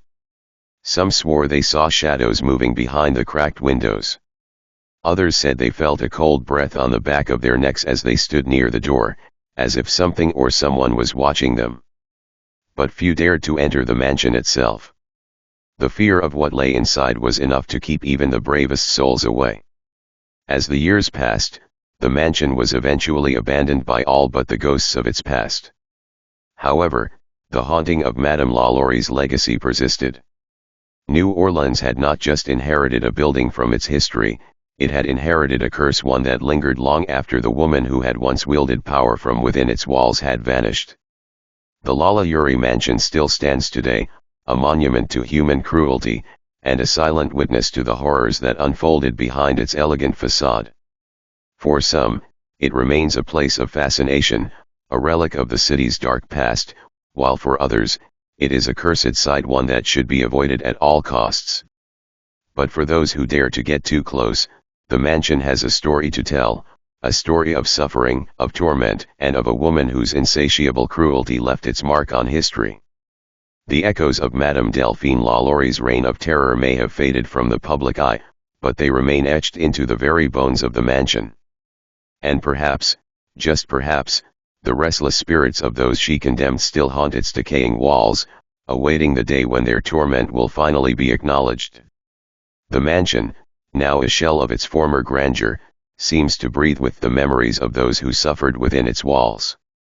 The dark history that once lay hidden is now etched into the very foundation of the Lalaurie mansion, and some say it continues to pulse with an unnatural energy. Local legend has it that the spirits of the victims are restless, unable to find peace after their horrific ordeal. On certain nights, the wind howls through the broken windows, and the shadows that linger outside seem darker, more menacing, as if the mansion itself is beckoning the curious to come closer. Despite its dilapidation, the mansion is still a place of interest, and some adventurous souls, those undeterred by the ghastly rumors, are willing to risk entering. But those who venture inside tell of a different experience altogether. The air is thick with an oppressive sense of dread.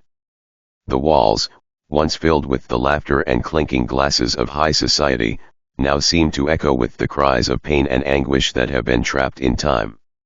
The halls are silent, but to those with sensitive ears, they can hear the faint sound of dragging chains and the whisper of voices carried by the wind. It's as if the house is alive, not just with memories, but with the very spirits of those who once suffered there. There are accounts of visitors who, upon stepping through the front door, immediately feel as though they are being watched.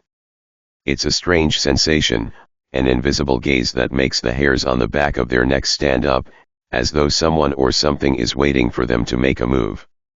Some have even claimed that the air grows colder as they walk deeper into the mansion, as if the temperature itself reacts to their presence. In one chilling tale, a group of thrill-seekers dared to explore the mansion after dark, despite the warnings from locals. The group, led by a fearless guide, made their way through the decrepit corridors, each room a glimpse into the past. The group had no idea they were not alone. As they entered one of the larger rooms upstairs, the guide's flashlight flickered out, leaving them in complete darkness. It was then that they began to hear the soft shuffle of footsteps, barely audible at first, but growing louder as though someone was moving through the room with them. When the guide's light flickered back to life, the room was empty, but the feeling of being watched remained. None of them could explain what they had heard or felt, but they left the mansion with a newfound respect for the stories of the Lalaurie mansion. Those who have dared to spend the night there often report a feeling of suffocating dread, as if the mansion is holding them captive. The air becomes thick, like a heavy blanket weighing down on the chest, and the silence is so complete that it feels like the house itself is holding its breath. Some visitors have described seeing dark shapes move in the periphery of their vision, figures that vanish when they turn their heads, leaving nothing but an unsettling feeling that won't go away. Others say they hear footsteps pacing in the dark, just out of reach, as if something or someone was waiting for them to cross an unseen boundary. And then, there's the matter of the mirrors. In some of the mansion's rooms, particularly those in the upper floors, visitors claim to have seen strange reflections in the glass. One account tells of a woman who was standing before a large mirror when she suddenly saw her own reflection begin to distort. Her face, once serene, contorted into an expression of horror, as though something was lurking just behind her. When she turned to look, no one was there, but the reflection remained, mocking her with its ghastly grin. As for Madame Lalaurie herself, there are those who believe she still roams the mansion's halls. It is said that her spirit, consumed by guilt and madness, cannot rest. Some claim to see her figure, draped in her elegant, old-fashioned clothing, moving silently through the darkened rooms. Her presence is often accompanied by a cold wind and the faint smell of something burning. No one knows for sure if it's her ghost, or simply the manifestation of the mansion's tortured history, but many believe the two are intertwined. Madame Lalaurie and her victims, forever linked in the afterlife. For decades, the Lalaurie mansion has been a dark enigma, its twisted history haunting both the city of New Orleans and the many who have dared to uncover its secrets. Though the mansion's walls may crumble and its windows may shatter, the stories, the horrors, and the restless spirits within will never truly be forgotten. The Lalaurie mansion has become a symbol of the darkest corners of human cruelty, and no matter how many years pass, its curse lingers undying, relentless, and ever-present. But the question remains, will the ghosts of the Lalaurie mansion ever find peace, or are they doomed to walk its shadowed halls forever? As the years roll on, the Lalaurie mansion continues to draw visitors and thrill seekers from around the world, each one hoping to catch a glimpse of the eerie, unexplainable events that have become part of its legacy. The air surrounding the mansion still seems heavy with the pain of the past, and every creak of its weathered wooden floors, every gust of wind through its broken windows, sends chills down the spine. Many claim that the mansion itself seems to reject any attempt at change. Attempts to renovate or restore the building are met with inexplicable setbacks: flooded basements, walls that refuse to stay intact, and construction workers quitting after a single day. There are whispers that the house is not just haunted by spirits but that it's alive, feeding off the terror of those who try to rebuild it. It is said that the mansion's true power lies in its dark history, that the twisted and tortured souls within its walls have become a part of the very structure. Each floor, each room holds echoes of the past, like a time capsule locked in eternal agony. Some claim that the closer they get to the mansion, the more intense the atmosphere becomes. The closer they come to the source of that terrible energy, the more the sensation of being watched intensifies. In one particularly unsettling account, a local historian spent years researching the Lalaurie mansion, driven by an insatiable need to uncover the truth behind the horrific rumors. He spent days in the public archives, sifting through old documents and letters, trying to piece together the story of Madame Delphine Lalaurie's reign of terror.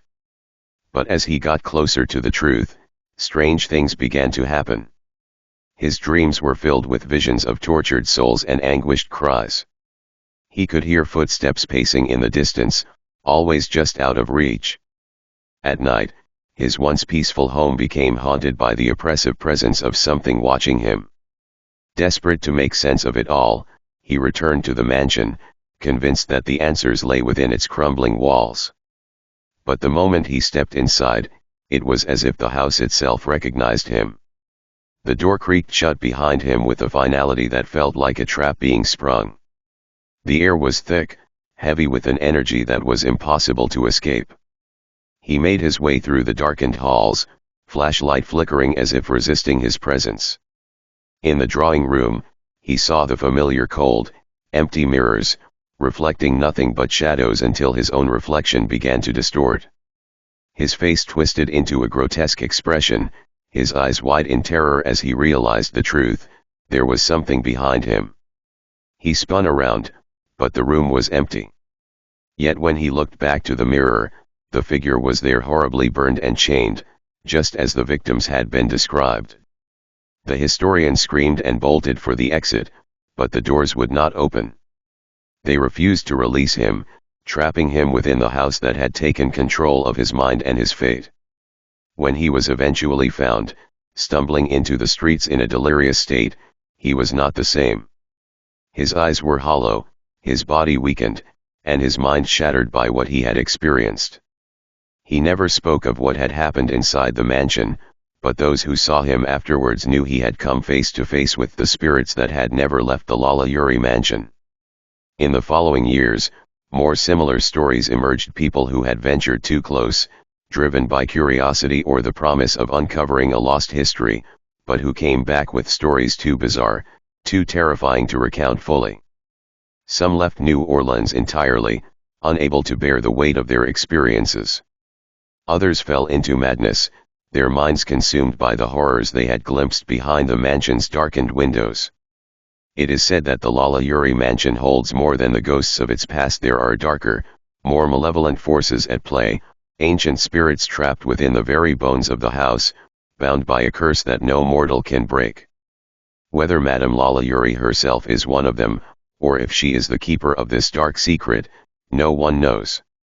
What is certain is that the mansion has claimed more than its fair share of souls, and its story is far from over. Perhaps, in some ways, the mansion is still waiting for someone else to uncover its truth, to step through the door, to walk its cursed halls, and to face whatever nightmare lies within.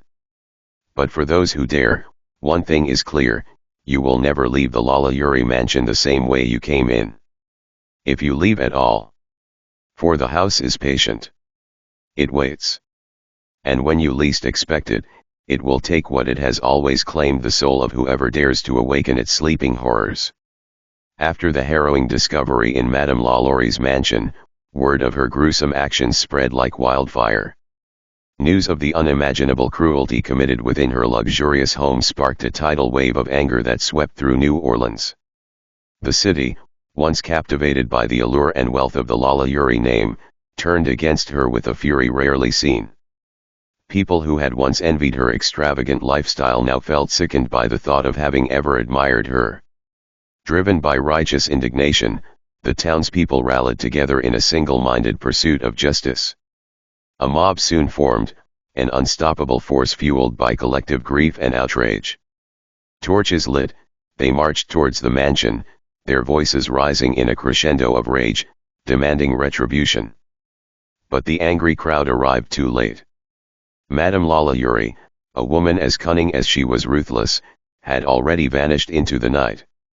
Rumors suggested she had fled to France, where she would live out the rest of her life in exile, evading the justice that the citizens of New Orleans so desperately craved.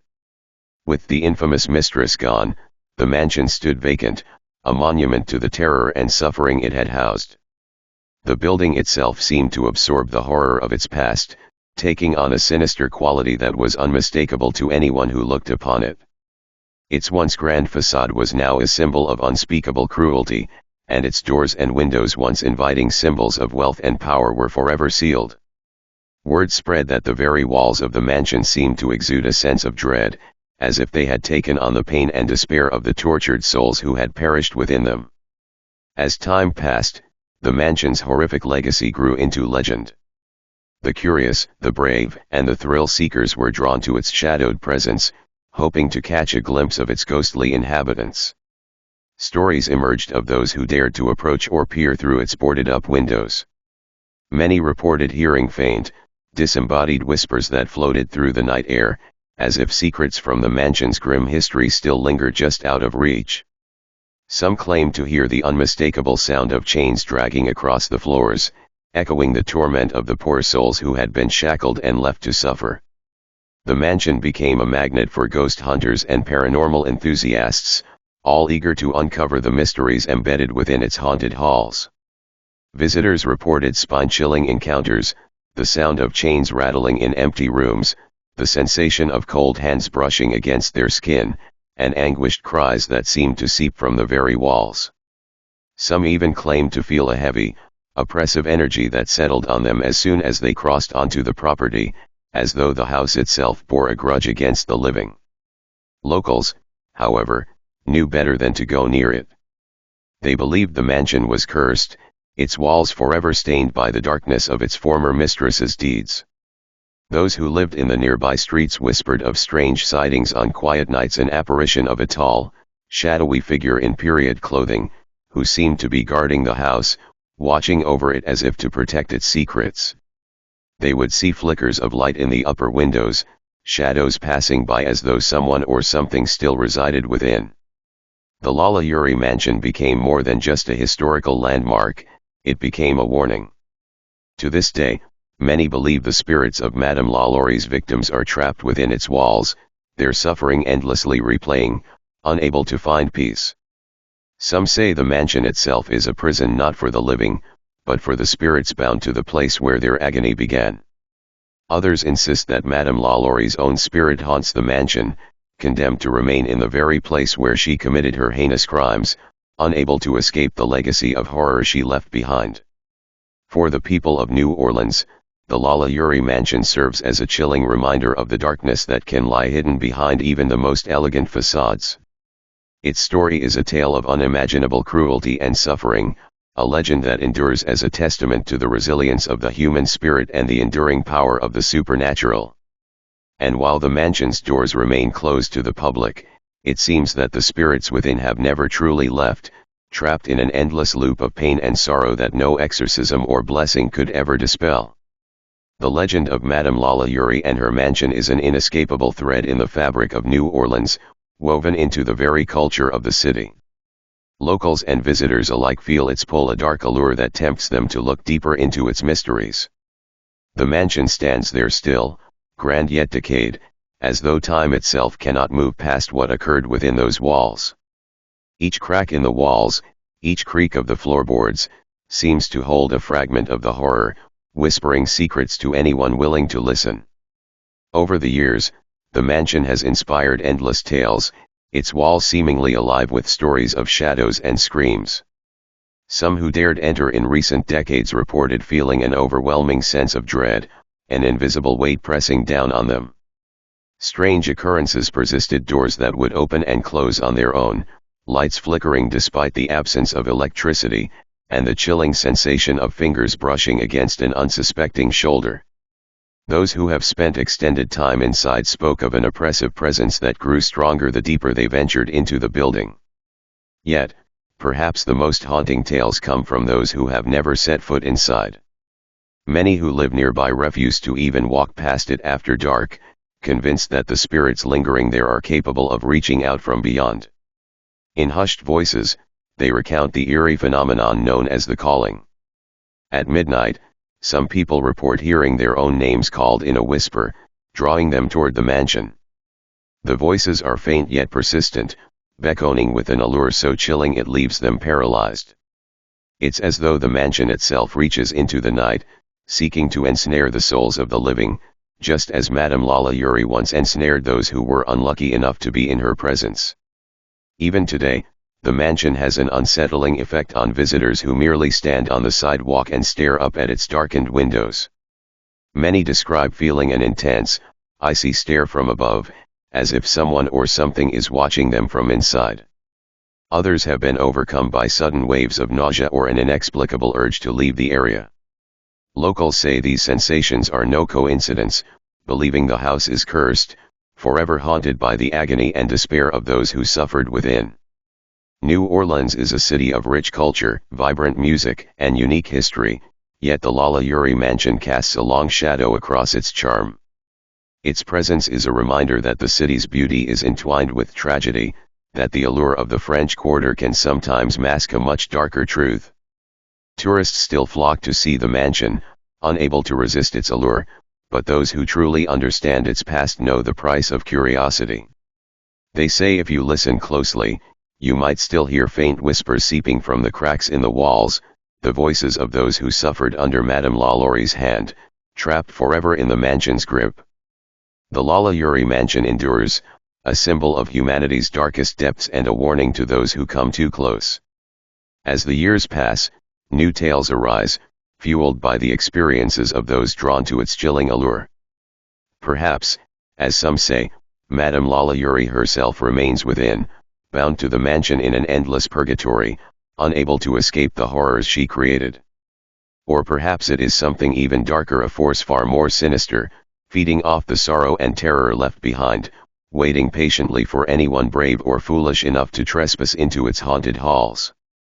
And as night falls over New Orleans, the mansion remains silent, an ominous figure shrouded in shadow, holding its secrets close.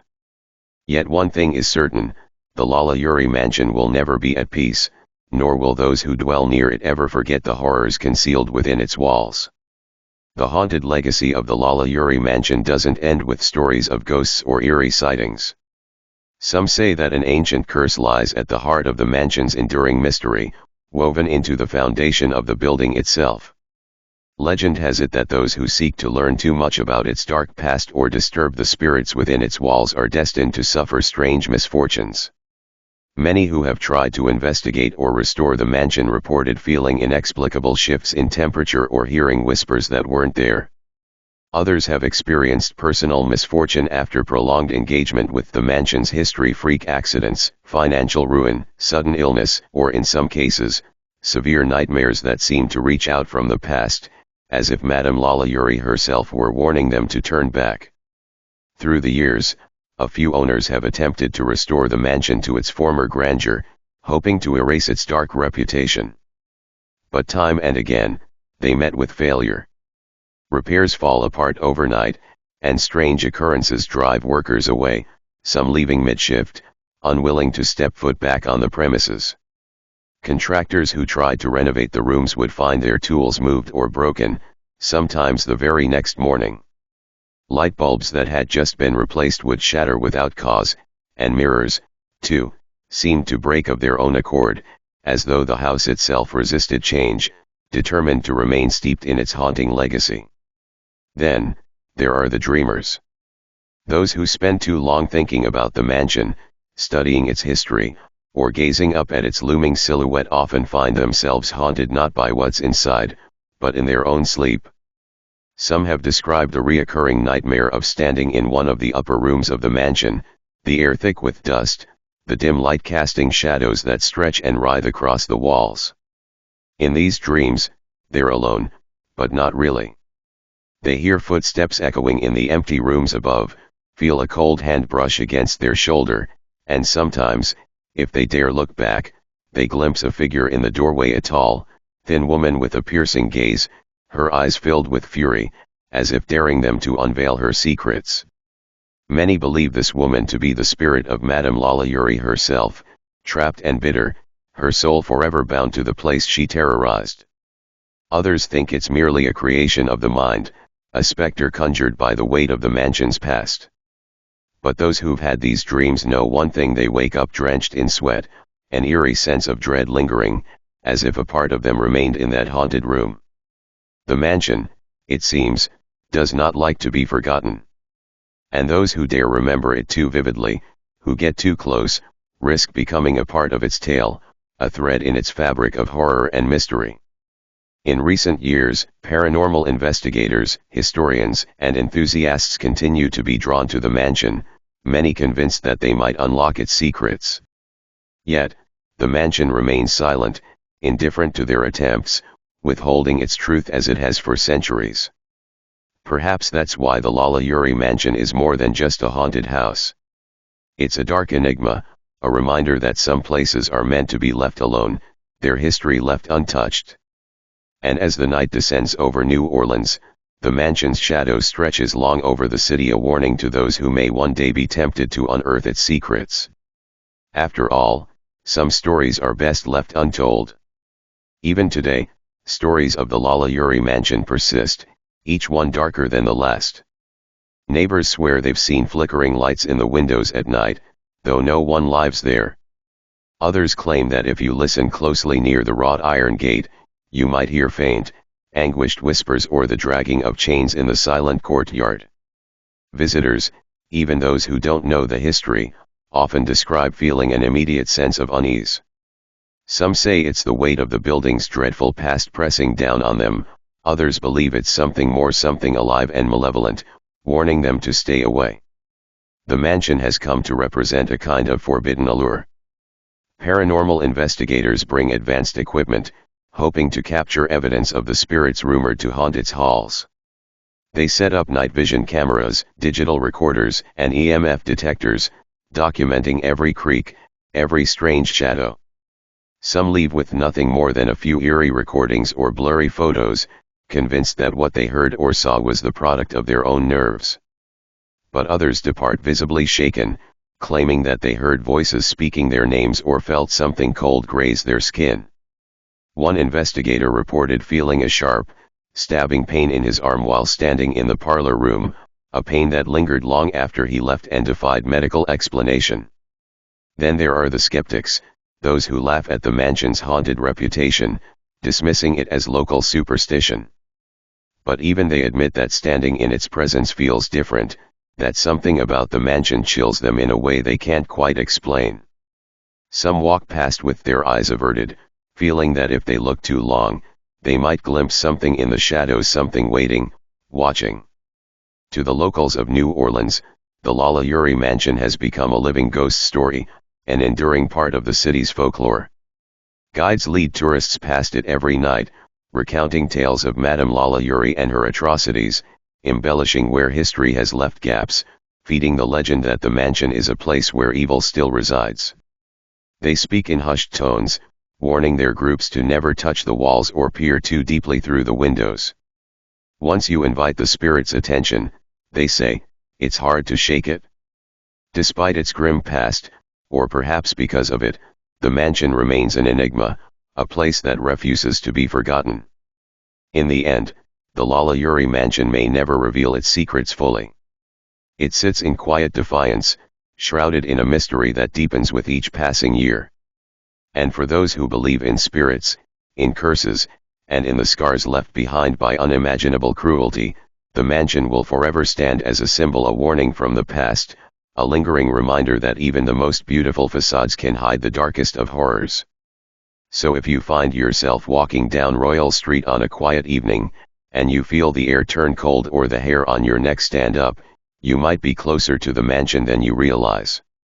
And perhaps, if you listen closely enough, you'll hear the faint sounds that linger, the whispers of those who were wronged, the heavy footsteps echoing through empty rooms, and the quiet weeping of a young girl, still searching for freedom she was denied centuries ago.